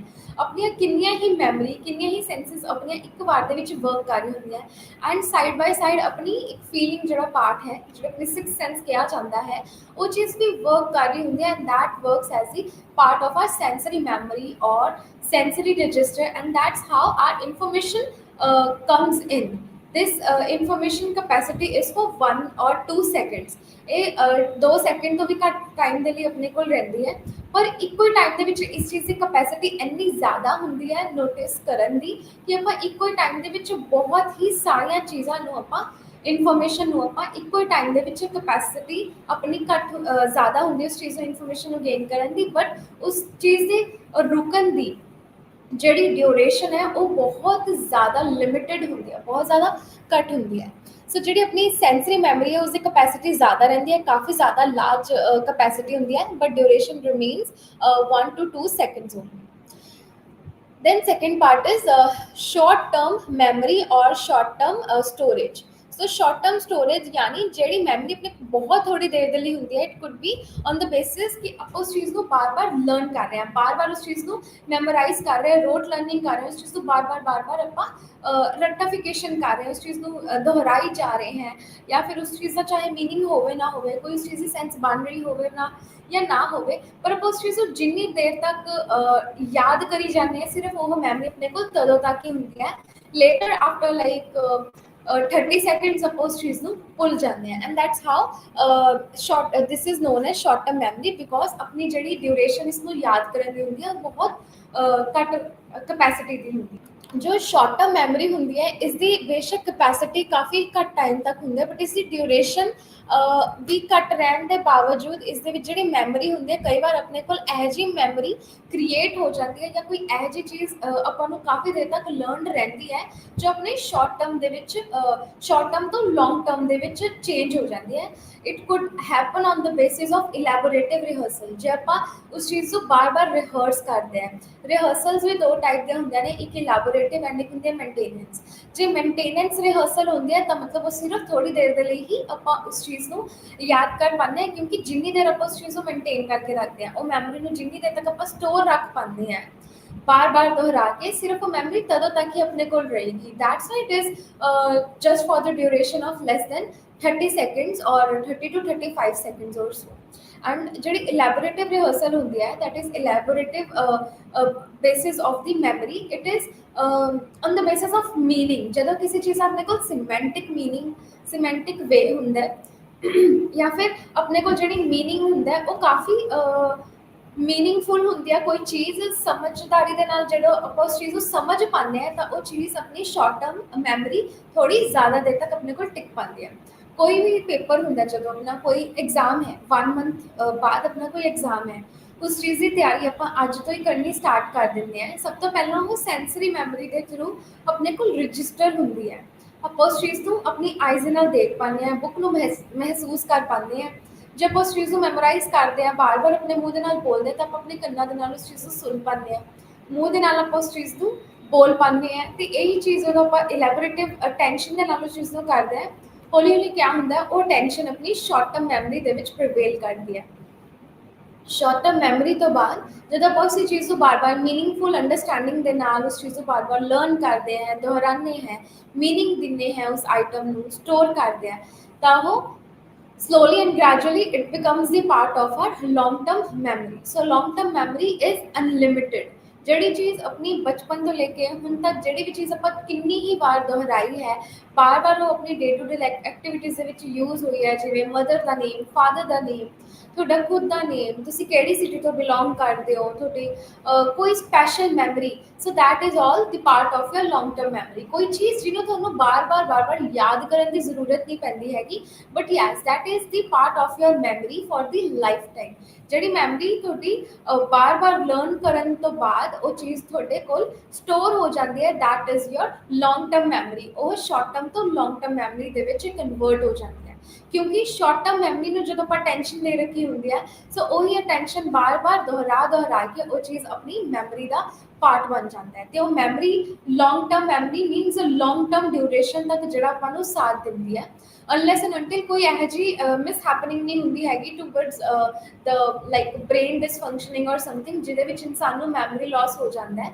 ਅਨਲੈਸ ਐਂਡ ਅੰਟਿਲ ਇੱਕ ਇਨਸਾਨ ਦਾ ਜਿਹੜਾ ਬ੍ਰੇਨ ਨਾਰਮਲੀ ਫੰਕਸ਼ਨ ਕਰ ਰਿਹਾ ਹੈ, ਤੇ ਲੌਂਗ ਟਰਮ ਮੈਮਰੀ ਉਸਦੀ ਥਰੂ ਆਊਟ ਦੇਅਰ ਲਾਈਫ ਉਹ ਐਕਸਪੀਰੀਅੰਸ, ਉਹ ਮੈਮਰੀ ਉਹਨਾਂ ਦੇ ਲੌਂਗ ਟਰਮ ਦੇ ਵਿੱਚ ਕਾਫੀ ਲੰਬੇ ਡਿਊਰੇਸ਼ਨ ਤੱਕ ਉਹ ਰਹਿੰਦੀ ਹੈ, could be for their lifetime as well. So this was the information processing model which was given by Atkinson and Shiffrin, and they introduced this model on the basis of how a memory prevails, how a memory works, ਇੱਕ information ਜਦੋਂ ਤੁਹਾਡੇ ਤੱਕ ਆਂਦੀ ਹੈ ਉਹ ਕਿੱਦਾਂ life time ਦੇ ਵਿੱਚ ਕਨਵਰਟ ਹੋ ਜਾਂਦੀ ਹੈ।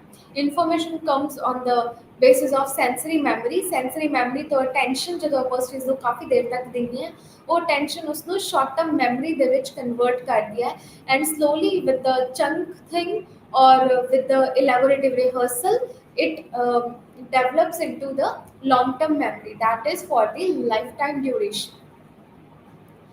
Then our second theory is levels of processing theory. So levels of processing theory is mostly on the basis of the process or the levels through which we learn memory। ਕਿ ਇੱਕ ਜਿਹੜੀ ਚੀਜ਼ ਆਪਾਂ learn ਕਰ ਰਹੇ ਹਾਂ, ਕਿੱਦਾਂ ਉਸ ਚੀਜ਼ ਦੀ ਜਦੋਂ ਆਪਾਂ ਡੂੰਘਾਈ ਦੇ ਵਿੱਚ ਜਾਂਦੇ ਹਾਂ, ਇੱਕ ਡੈਪਥ ਦੇ ਵਿੱਚ ਜਾਂਦੇ ਹਾਂ, ਉਹ ਚੀਜ਼ ਆਪਣੀ ਮਾਈਂਡ ਦੇ ਵਿੱਚ ਇੱਕ ਘਟ ਜਾਂਦੀ ਹੈ, ਤੇ ਇੱਕ ਸਟੈਪ ਬਾਈ ਸਟੈਪ ਲਾਈਟਰ ਤੋਂ ਕੰਪਲੈਕਸ ਲੈਵਲ ਤੱਕ ਕਿੱਦਾਂ ਉਹ ਚੀਜ਼ ਸਿੰਪਲ ਤੋਂ ਕਾਫੀ ਜ਼ਿਆਦਾ ਡੈਪਥ ਦੇ ਵਿੱਚ ਤੇ ਕੰਪਲੈਕਸ ਲੈਵਲ ਦੇ ਵਿੱਚ ਆਪਣੇ ਮਾਈਂਡ ਦੇ ਵਿੱਚ ਕਿੱਦਾਂ ਬੈਠ ਜਾਂਦੀ ਹੈ, just like conscious, subconscious and unconscious levels of our brain।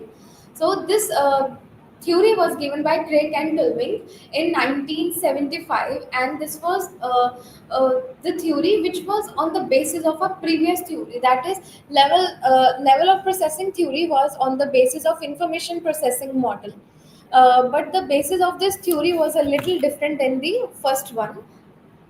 So, according to levels of processing theory, more meaning is based on the handling of the information, that how carefully we handle the information, and ਜਿਹੜੀ information ਆਪਾਂ handle ਕਰ ਰਹੇ ਹਾਂ ਉਹ information ਆਪਣੇ ਤੱਕ ਕਿੰਨੀ ਦੇਰ ਤੱਕ ਰਹਿੰਦੀ ਹੈ, on the basis of how we handle it, could be on the basis of its meaning, its visualization, और या फिर उसके ਨਾਲ ਜਿਹੜੀ ਵੀ ਆਪਣੀ memory associated ਹੁੰਦੀ ਹੈ, and ਉਹੀ associated memory ਆਪਾਂ ਨੂੰ ਕਿੱਦਾਂ ਹੈਲਪ ਕਰਦੀ ਹੈ ਕੋਈ ਵੀ ਚੀਜ਼ ਨੂੰ ਆਪਣੇ ਦਿਮਾਗ ਦੇ ਵਿੱਚ ਇਨ ਡੈਪਥ ਲਰਨਿੰਗ ਦੇ ਰੂਪ ਦੇ ਵਿੱਚ ਰੱਖਣ ਦੇ ਲਈ।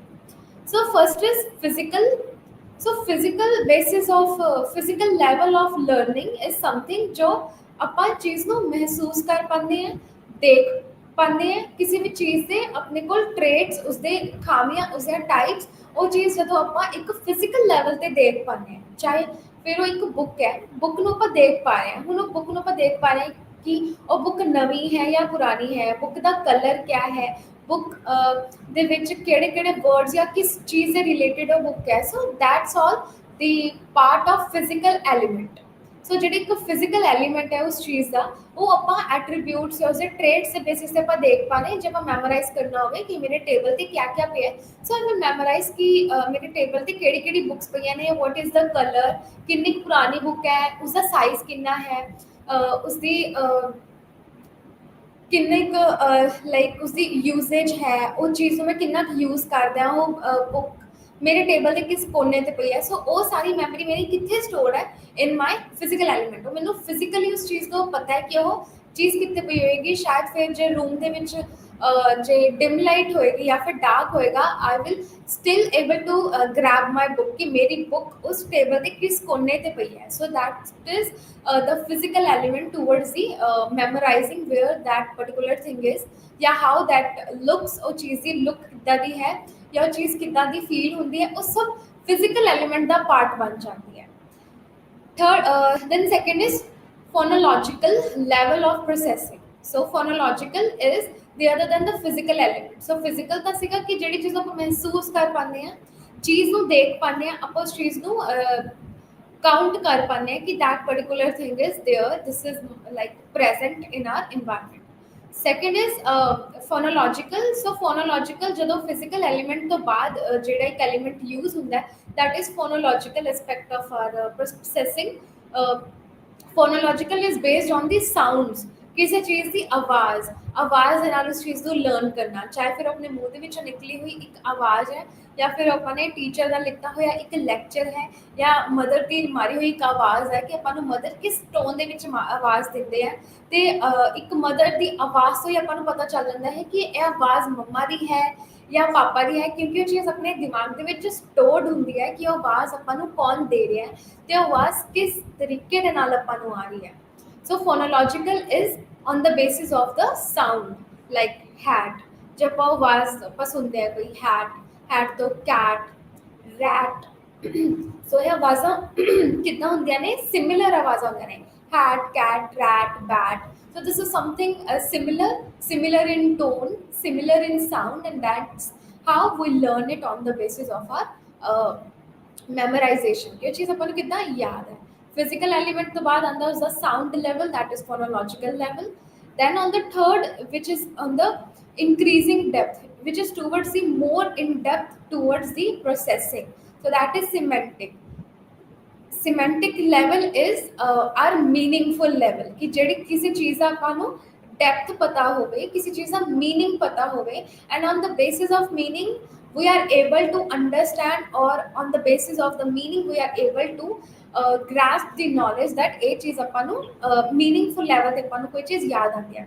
ਕਈ ਵਾਰ ਆਪਾਂ ਨੂੰ ਕੋਈ ਚੀਜ਼ ਨੂੰ as it is learn ਕਰਨ ਦੀ ਜ਼ਰੂਰਤ ਨਹੀਂ ਪੈਂਦੀ, ਬਲਕਿ ਜਿੱਦਾਂ ਵੀ ਆਪਾਂ ਨੇ ਉਸ ਚੀਜ਼ ਨੂੰ learn ਕੀਤਾ ਹੁੰਦਾ ਹੈ ਆਪਣੀ ਮੈਮਰੀ ਦੇ ਵਿੱਚ ਉਹ ਸਟੋਰਡ ਹੁੰਦੀ ਹੈ, ਉਸੇ ਤਰੀਕੇ ਦੇ ਨਾਲ ਆਪਾਂ ਉਸ meaning ਨੂੰ ਸਮਝ ਕੇ ਉਸ ਚੀਜ਼ ਨੂੰ ਮੈਮੋਰਾਈਜ਼ ਕਰ ਪਾਉਂਦੇ ਹਾਂ। ਕਈ ਵਾਰ ਉਸਦਾ मीनिंग सेम ਹੁੰਦਾ ਹੈ, मे बी सेंटेंस और the definition could not be the same, but उसका जो मीनिंग ਆਪਾਂ समझते ਤਾਂ ਆਪਾਂ उस चीज़ को अंडरस्टैंड कर पाते that what we are actually talking about, क्योंकि किसी चीज़ का मीनिंग या किसी चीज़ की feeling or the feeling that someone has given us on the particular occasion, वो चीज़ अपन को याद रह जाती है on the basis of the meaning, on the basis of the feeling. So that's how it is in depth. ये सब तो third level पे देखा जाता है towards the increasing depth, because ਜਿਹੜਾ ਆਪਣਾ ਲੈਵਲ ਹੈ ਫਿਜ਼ੀਕਲ ਇੱਕ ਸਟਾਰਟ ਪੁਆਇੰਟ ਹੁੰਦਾ ਹੈ, phonological is the middle side and the semantic is the last stage where we are able to memorize something on the basis of the in-depth process. ਉਸਦਾ ਇੱਕ in-depth process ਬਣ ਜਾਂਦਾ ਹੈ ਕਿ ਉਹ ਬਿਲਕੁਲ ਲਾਸਟ ਲੈਵਲ ਹੋ ਜਾਂਦਾ ਹੈ ਜਿਸ ਚੀਜ਼ ਨੂੰ ਆਪਾਂ ਯਾਦ ਕਰ ਪਾਉਂਦੇ ਹਾਂ। ਬੇਸ਼ੱਕ ਟਾਈਮ ਲੱਗਦਾ ਹੈ, ਬਟ ਟਾਈਮ ਤੋਂ ਬਾਅਦ ਆਪਾਂ ਉਸ ਚੀਜ਼ ਨੂੰ ਮੀਨਿੰਗ ਦੇ ਨਾਲ ਉਸ ਚੀਜ਼ ਨੂੰ ਇਨ ਸਿੰਪਲਰ ਮੈਨਰ ਆਪਾਂ ਉਸ ਚੀਜ਼ ਨੂੰ ਯਾਦ ਕਰ ਪਾਉਂਦੇ ਹਾਂ ਤੇ ਆਪਣੇ ਅੱਗੇ ਵੀ ਰੱਖ ਪਾਉਂਦੇ ਹਾਂ। Third is the an integrative model or the working memory. This was given by Baddeley. This was the Baddeley's model of working memory. So in the first experiment, or in the first theory, we learned about the information processing model, which was on the basis of sensory register, short-term memory, and then came the long-term memory after the short-term. So, ਜਿਹੜੀ ਆਪਣੀ third working memory है, this memory is on the basis of our information processing approach. How? ਜਿਹੜੀ ਆਪਣੀ central executive ਹੈ, this is the basis, this is on the basis of which we are able to enter any of the memory for us. ਕੋਈ ਵੀ memory ਜਿਹੜੀ ਆਪਾਂ ਆਪਣੇ ਲਈ use ਕਰਨ ਵਾਲੇ ਹੈ, ਆਪਣੇ ਫੋਨੋਲੋਜੀਕਲ ਲੈਵਲ ਤੇ ਜਾਂ ਫਿਰ ਆਪਣੇ ਫਿਜ਼ੀਕਲ ਲੈਵਲ ਤੇ ਆਪਣੇ ਕੋਲ ਇੱਕ ਐਂਟਰੀ ਪੁਆਇੰਟ ਬਣਦਾ ਹੈ। It could be on the basis of verbal, ਕੋਈ ਚੀਜ਼ ਆਪਾਂ ਸੁਣੀ ਹੈ, ਉਸ ਚੀਜ਼ ਦਾ ਆਪਣੇ ਕੋਲ ਮੀਨਿੰਗ ਹੈ, और could be on the basis of auditory, जो चीज़ अपन ने सुनी है। सो On the basis of our senses or on the basis of the meaning, we are able to grasp something from our environment. ਜਿਹੜੀ ਚੀਜ਼ ਆਪਾਂ ਆਪਣੇ environment ਦੇ ਵਿੱਚ ਆਪਾਂ ਨੇ grasp ਕੀਤੀ on the basis of our central tendencies. So that first one is phonological loop, ਜਿਹੜੀ ਆਪਾਂ ਨੇ ਚੀਜ਼ ਵਰਬਲ ਇਨਫੋਰਮੇਸ਼ਨ ਜਾਂ ਫਿਰ ਆਡਿਟਰੀ ਦੇ ਬੇਸਿਸ ਤੇ ਆਪਾਂ ਉਸ ਚੀਜ਼ ਨੂੰ ਗ੍ਰੈਸਪ ਕੀਤਾ, ਲਰਨ ਕੀਤਾ ਤੇ ਉਸ ਚੀਜ਼ ਨੂੰ ਆਪਾਂ ਨੇ ਯੂਜ਼ ਕੀਤਾ। ਸੋ ਜਿਹੜੀ ਸੈਂਟਰਲ ਐਗਜ਼ੀਕਿਊਟਿਵ ਹੈ, ਇਟ ਇਜ਼ ਸਮਥਿੰਗ ਜੋ ਇੱਕ ਸੈਂਟਰ ਪੁਆਇੰਟ ਹੈ, it is on the focal point ਕਿ ਇਸ ਪੁਆਇੰਟ ਤੋਂ ਇੱਕ ਜਿਹੜਾ ਸੈਂਟਰ ਪੁਆਇੰਟ ਹੈ ਇਸ ਚੀਜ਼ ਤੋਂ ਹੁਣ memory will start functioning on it's basis. First is phonological loop. Phonological loop is on the basis of semantic learning, could be on the basis of the meaning, or could be on the basis of the information through auditory, through our senses, verbal information. Okay. Then second is episodic buffer. So episodic buffer is कोई ਇਹ जी memory ਜਿਹੜੀ ਆਪਣੇ mind ਦੇ ਵਿੱਚ long term memory के basis के उत्ते पैदा हो जाती है, बन जाती है, पार्टिसिपेट करन लग जाती है, ਜਿਹੜੀ चीज़ अपनी लाइन वाइज बननी स्टार्ट हो जाती है on the basis of episodic episodes.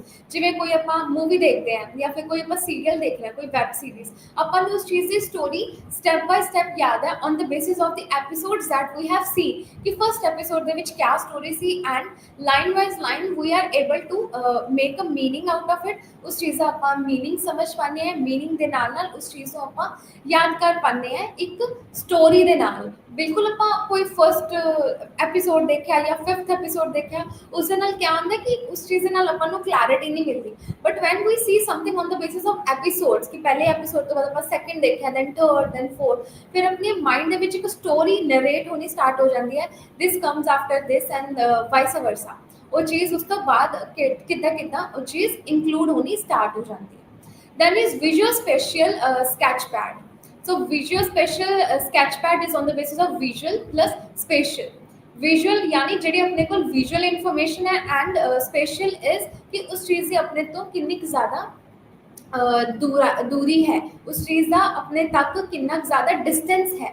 Visual spatial sketchpad helps in the visual information. It helps in collecting the visual elements. On the basis of that, they are able to collect the information through the visuals। जिदा कोई चीज़ देखी, कोई चीज़ सुनी, कोई चीज़ महसूस की, eyes close करन तो बाद they were able to visualize on the basis of the memory, on the basis of the meaning कि अखा बंद करके महसूस कर पा रहे हैं कि they are in forest, तो अखा बंद करके they can visualize it on the basis of their mental powers or the mental processes। In the reality they are not sitting in a forest area or in a garden area, but ਜਦੋਂ वो बैठ के इस चीज़ ਨੂੰ सोचने ने visual spatial sketchpad ਦੇ through, so they are able to visualize it on the basis of their images। और images ਜਿਹੜੀਆਂ ਉਹਨਾਂ ਦੇ brain ਦੇ ਵਿੱਚ stored ਨੇ, on the basis of that they are able to feel that they are sitting in a garden or in the area ਜਿੱਥੇ ਕਾਫੀ ਜ਼ਿਆਦਾ feeling इदा दी है कि जिदा काफ़ी पॉजिटिव फीलिंग है या गार्डन एरिया है, उस फीलिंग के नाल they are able to visualise and they can feel कि मैनू सच्चे ऐसा फील आ रहा है कि मैं गार्डन के ही बैठी हाँ।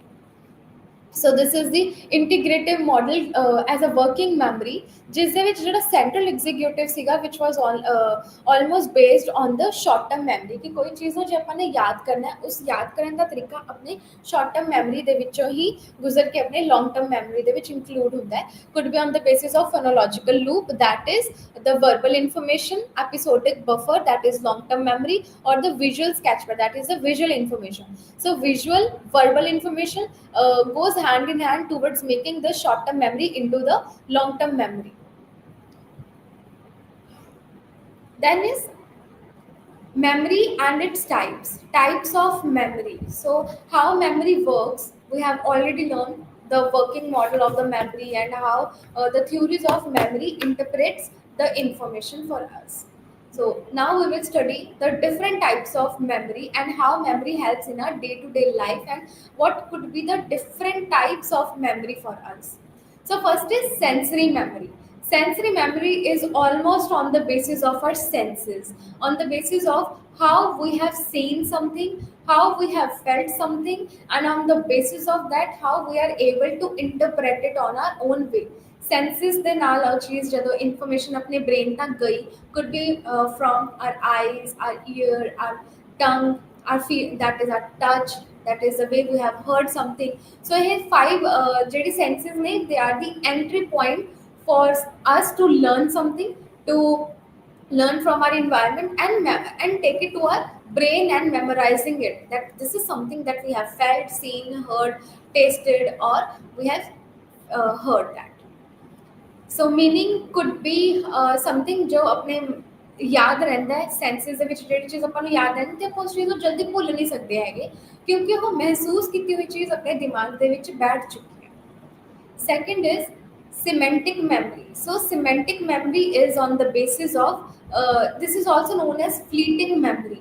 So fleeting memory यानी कि ਜਿਹੜੀ memory ਇੱਕ ਤੈਰਦੀ ਰਹਿੰਦੀ ਹੈ, float ਕਰਦੀ ਰਹਿੰਦੀ ਹੈ, ਤੇ ਉਹ memory ਆਪਣੇ ਦਿਮਾਗ ਦੇ ਵਿੱਚ meaning create ਕਰ ਦਿੰਦੀ ਹੈ। ਕੋਈ ਚੀਜ਼ ਆਪਾਂ ਦੇਖੀ, ਵਰਡ ਇੱਕ ਦੇਖਿਆ, ਮੰਨ ਲਓ ਇੱਕ ਵਰਡ ਮੈਮਰੀ ਦੇਖਿਆ, ਸੋ ਆਪਾਂ ਮੈਮਰੀ ਨੂੰ ਐਜ਼ ਅ ਮੈਮਰੀ ਨਹੀਂ ਬਲਕਿ ਮੈਮਰੀ ਨੂੰ ਆਪਾਂ ਆਪਣੇ ਸਬਜੈਕਟਿਵ ਵੇ ਦੇ ਨਾਲ ਕਿੱਦਾਂ ਆਪਣੇ ਆਪ ਦੇ ਨਾਲ ਰਿਲੇਟ ਕਰਕੇ ਦੇਖ ਰਹੇ ਹਾਂ, ਕਿੱਦਾਂ ਉਸ ਚੀਜ਼ ਨੂੰ ਆਪਾਂ ਆਪਣੇ ਆਪ ਦੇ ਨਾਲ ਜੋੜ ਸਕਦੇ ਹਾਂ, ਤੇ ਉਹ ਜੋੜਨ ਤੋਂ ਬਾਅਦ ਉਸ ਚੀਜ਼ ਦਾ ਕਿਆ ਮੀਨਿੰਗ, ਕਿਆ ਇੱਕ ਨਵਾਂ ਮੀਨਿੰਗ ਨਿਕਲ ਸਕਦਾ ਹੈ। This is all on the basis of semantic memory, how we are able to memorize it and how we are able to see it. It could be on the basis of our visuals, auditory, olfactory, gustatory, or our tactile memory. So these are our memory. These are memory on the basis of our five senses, and ये senses ही अपन को help करती हैं किसी चीज़ को पहला information no outer environment तो collect करके अपने brain तक information लेके जाके, and then the brain processes it through the basis of memorization, and then it helps in giving the information as a response. Stimulus दा कितना उन्होंने response देना। Third is episodic memory. As I said earlier, जो आप कोई web series देख रहे हैं, to understand the story, to understand what will happen next, we will see it as a episodes. ਆਪਾਂ ਉਸ ਨੂੰ ਐਪੀਸੋਡਸ ਦੇ ਨਾਲ ਲਾਈਨ ਵਾਈਜ਼ ਲਾਈਨ ਦੇਖਣਾ ਸਟਾਰਟ ਕਰਾਂਗੇ। First episode, then second episode, new characters coming in and new story emerging, and ਇੱਕ story ਦੇ ਨਾਲ ਇੱਕ ਨਵੀਂ ਸਟੋਰੀ ਬਣਨਾ, ਉਸ ਸਟੋਰੀ ਦੇ ਵਿੱਚੋਂ ਨਾਲ ਨਾਲ ਡਾਟਸ ਕਨੈਕਟ ਕਰਦੇ ਜਾਣਾ ਤੇ ਉਸ ਚੀਜ਼ ਨੂੰ ਸਮਝ ਪਾਣਾ। this is all the this is the aspect of our episodic memory कि episodes wise ਉਹ ਚੀਜ਼ ਆਪਣੇ ਅੱਗੇ ਬਣ ਕੇ ਆਉਂਦੀ ਹੈ ਤੇ ਆਪਾਂ episodic way ਦੇ ਨਾਲ ਉਸ memory ਨੂੰ ਯਾਦ ਕਰ ਪਾਉਂਦੇ ਹਾਂ। ਜੇ ਆਪਾਂ ਨੇ ਯਾਦ ਕਰਨਾ ਹੋਵੇ ਕੋਈ ਇਹੋ ਜਿਹੀ special memory, like it could be the 25th anniversary of your parents, or some grand party that you throw for your friend, for your best friend, ਕੋਈ ਵੀ ਇਹੋ ਜਿਹੀ memory ਜਿਹੜੀ ਬੜੀ ਹੀ special ਹੈ ਤੇ ਜਿਹੜੀ ਤੁਹਾਨੂੰ ਡੇਟ ਵਾਈਜ਼ ਵੀ ਯਾਦ ਹੈ ਤੇ ਫੀਲਿੰਗ ਵਾਈਜ਼ ਵੀ ਯਾਦ ਹੈ, ਤੇ ਉਹ ਚੀਜ਼ ਦੀ ਮੈਮਰੀ ਇੰਨੀ ਜ਼ਿਆਦਾ ਸਟਰੋਂਗ ਹੈ ਤੁਹਾਡੇ ਲਈ ਕਿ ਤੁਹਾਨੂੰ ਉਹ ਪੂਰਾ ਦਿਨ ਜੇ ਤੁਸੀਂ ਕਿਸੇ ਨੂੰ ਐਕਸਪਲੇਨ ਕਰਨਾ ਹੋਵੇ how your day ਵੈਂਟ that day, like how was the party of your 25th of the 25th anniversary of your family, of your parents, so how it went, ਤਾਂ ਫਿਰ ਉਸ ਚੀਜ਼ ਨੂੰ ਤੁਸੀਂ ਸ਼ੁਰੂ ਤੋਂ ਐਂਡ ਤੱਕ ਦੱਸੋਗੇ, story wise story, line wise line.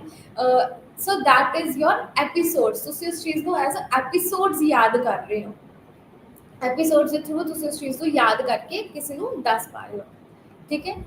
then is autobiographical memory. So autobiographical memory is on the basis of something ਜਿਹੜੀ ਚੀਜ਼ ਤੁਸੀਂ ਹੁਣ ਤਾਂ ਬੜੇ ਚੰਗੇ ਤਰੀਕੇ ਦੇ ਨਾਲ ਯਾਦ ਕਰ ਪਾ ਰਹੇ ਹੋ, ਬਟ ਤੁਸੀਂ ਬਾਅਦ ਦੇ ਵਿੱਚ ਉਸ ਚੀਜ਼ ਨੂੰ ਮੈਮਰੀ ਨੂੰ ਜਿੱਦਾਂ ਜਿੱਦਾਂ ਤੁਹਾਡੀ ਏਜ ਜ਼ਿਆਦਾ ਹੁੰਦੀ ਜਾਂਦੀ ਹੈ, ਐਡਲਟ ਹੁੰਦੇ ਜਾਂਦੇ ਹੋ, ਓਲਡਰ ਹੁੰਦੇ ਜਾਂਦੇ ਹੋ, ਮੈਮਰੀ ਜ਼ਿਆਦਾ ਯਾਦ ਨਹੀਂ ਰਹਿੰਦੀ, ਬਟ ਤੁਹਾਡੇ ਯੰਗ ਟਾਈਮ ਦੇ ਵਿੱਚ ਤੁਹਾਡੇ ਕੋਲ ਉਹ ਮੈਮਰੀ ਕਾਫੀ ਜ਼ਿਆਦਾ ਦੇਰ ਤੱਕ ਰਹਿੰਦੀ ਹੈ। So that is autobiographical memory. Fifth is false memory. False memory यानी जो मैमरी रियलिटी ਦੇ ਵਿੱਚ ਤਾਂ ਮੌਜੂਦ ਹੈ ਹੀ ਨਹੀਂ, ਜੋ ਰਿयलिटी ਦਾ ਐਲੀਮੈਂਟ ਹੀ ਨਹੀਂ ਹੈ, ਬਟ ਉਹ ਮੈਮਰੀ ਸਿਰਫ ਤੁਸੀਂ ਤਾਂ ਯਾਦ ਰੱਖੀ ਹੋਈ ਹੈ because that memory something which is false, ਜੋ ਸ਼ਾਇਦ ਤੁਸੀਂ ਜਾਣ ਕੇ ਆਪਣੇ ਦਿਮਾਗ ਦੇ ਵਿੱਚ ਗਲਤ ਬਣਾ ਰੱਖੀ ਹੋਈ ਹੈ। So that is your false memory which is on the basis ਕਿ ਤੁਸੀਂ ਕਿੱਦਾਂ ਦਾ ਫੀਲ ਕਰਨਾ ਚਾਹੁੰਦੇ ਹੋ, ਮੈਮਰੀ ਨੂੰ ਯਾਦ ਕਰਕੇ फॉल्स मैमरी इंटरप्रेट करके झूठी कहानी बना के उस चीज़ में तुसी अपनी एक हैप्पीनेस देख रहे हो। So that is also the type of a memory, that is false memory, झूठी मैमरी, स्यूडो मैमरी और रिकवरी मैमरी। ਜਿਹੜੀ ਚੀਜ਼ ਤੁਹਾਨੂੰ ਯਾਦ ਨਹੀਂ ਆਉਂਦੀ ਤੇ ਉਹ ਰਿਕਵਰੀ, ਜੇ ਤੁਸੀਂ ਕੋਈ ਭੁੱਲੀ ਹੋਈ ਚੀਜ਼ ਨੂੰ ਯਾਦ ਕਰਨ ਦੀ ਕੋਸ਼ਿਸ਼ ਕਰਦੇ ਹੁੰਦੇ ਹੋ ਤਾਂ ਤੁਸੀਂ ਉਸ ਨੂੰ ਆਪਣੇ ਕੋਲੋਂ ਗਲਤ ਵੇ ਦੇ ਵਿੱਚ ਬਣਾ ਲੈਂਦੇ ਹੋ ਤਾਂ ਕਿ ਤੁਸੀਂ ਖੁਦ ਨੂੰ ਸੂਦਿੰਗ ਮਹਿਸੂਸ ਕਰਵਾ ਸਕੋ। Last is flashbulb memory. ਜੇ ਕੋਈ ਤੁਹਾਨੂੰ ਇੰਪੋਰਟੈਂਟ ਡੇਟ ਯਾਦ ਕਰਵਾ ਦਿੰਦਾ ਹੈ, ਦੈਟ ਯੋਰ ਬਰਥ ਡੇਟ, ਤਾਂ ਫਿਰ ਤੁਹਾਨੂੰ ਯਾਦ ਆਉਂਦਾ ਹੈ ਕਿ ਉਸ ਦਿਨ ਕਿਆ ਹੋਇਆ ਸੀਗਾ, ਤੁਹਾਨੂੰ ਮੈਮਰੀ ਨਾ ਫਲੈਸ਼ਬਲਬ, ਨਾ ਫਲੈਸ਼ਬੈਕ ਯਾਦ ਆਉਂਦੀ ਹੈ। पूरी स्टोरी नहीं याद आती, बट ਤੁਹਾਨੂੰ ਥੋੜੇ ਥੋੜੇ ਫਲੈਸ਼ਸ ਹੁੰਦੇ ਨੇ ਕਿ ਉਸ ਦਿਨ ਏਦਾਂ ਹੋਇਆ ਸੀ। She made me feel that way. ਕਿਸੇ ਫਰੈਂਡ ਨੂੰ ਤੁਸੀਂ 10 ਇਅਰਸ ਬਾਅਦ ਦੇਖਦੇ ਹੋ, ਤੁਹਾਨੂੰ ਫਲੈਸ਼ ਬਲਬ ਮੈਮਰੀ ਇੰਟੀਗ੍ਰੇਟ ਹੁੰਦੀ ਹੈ, ਯਾਦ ਆਉਂਦਾ ਹੈ ਕਿ ਸਕੂਲ ਦੇ ਵਿੱਚ ਵੀ ਯੂਜ਼ ਟੂ ਪਲੇ ਟੂਗੈਦਰ, ਤੇ ਸਕੂਲ ਦੇ ਵਿੱਚ ਤੁਹਾਨੂੰ ਸਾਰੀ ਮੈਮਰੀਜ਼ ਯਾਦ ਆ ਜਾਂਦੀਆਂ just by seeing their face और देयर पिक्चर। या फिर ਤੁਸੀਂ ਜਦੋਂ ਆਪਣੀ ਪੁਰਾਣੀ ਐਲਬਮ ਖੋਲਦੇ ਹੋ ਤੇ ਉਹ ਪੁਰਾਣੀ ਐਲਬਮ ਦੇ ਨਾਲ ਤੁਹਾਨੂੰ ਆਪਣੀ ਪੁਰਾਣੀਆਂ ਜਿਹੜੀਆਂ ਯਾਦਾਂ ਹੁੰਦੀਆਂ ਨੇ ਜਦੋਂ ਤਾਜ਼ੀਆਂ ਹੋ ਜਾਂਦੀਆਂ ਨੇ, so that becomes the part of your flash bulb memory. So first half ਦੇ ਵਿੱਚ ਆਪਾਂ ਨੇ ਸਿਰਫ ਇਹੀ ਚੀਜ਼ ਨੂੰ ਸਟੱਡੀ ਕੀਤਾ ਕਿ ਮੈਮਰੀ ਹੁੰਦੀ ਕੀ ਹੈ, ਤੇ ਆਪਾਂ ਮੈਮਰੀ ਨੂੰ ਲਰਨ ਕਿੱਦਾਂ ਕਰ ਪਾਉਂਦੇ ਹਾਂ, ਤੇ ਮੈਮਰੀ ਆਪਣੀ ਲਾਈਫ ਦਾ ਇੱਕ ਇੰਪੋਰਟੈਂਟ ਐਲੀਮੈਂਟ ਕਿੱਦਾਂ ਬਣਦਾ ਹੈ। That comes through learning. Learn करते हैं तो हम मैमरी बन जाती है अपने को।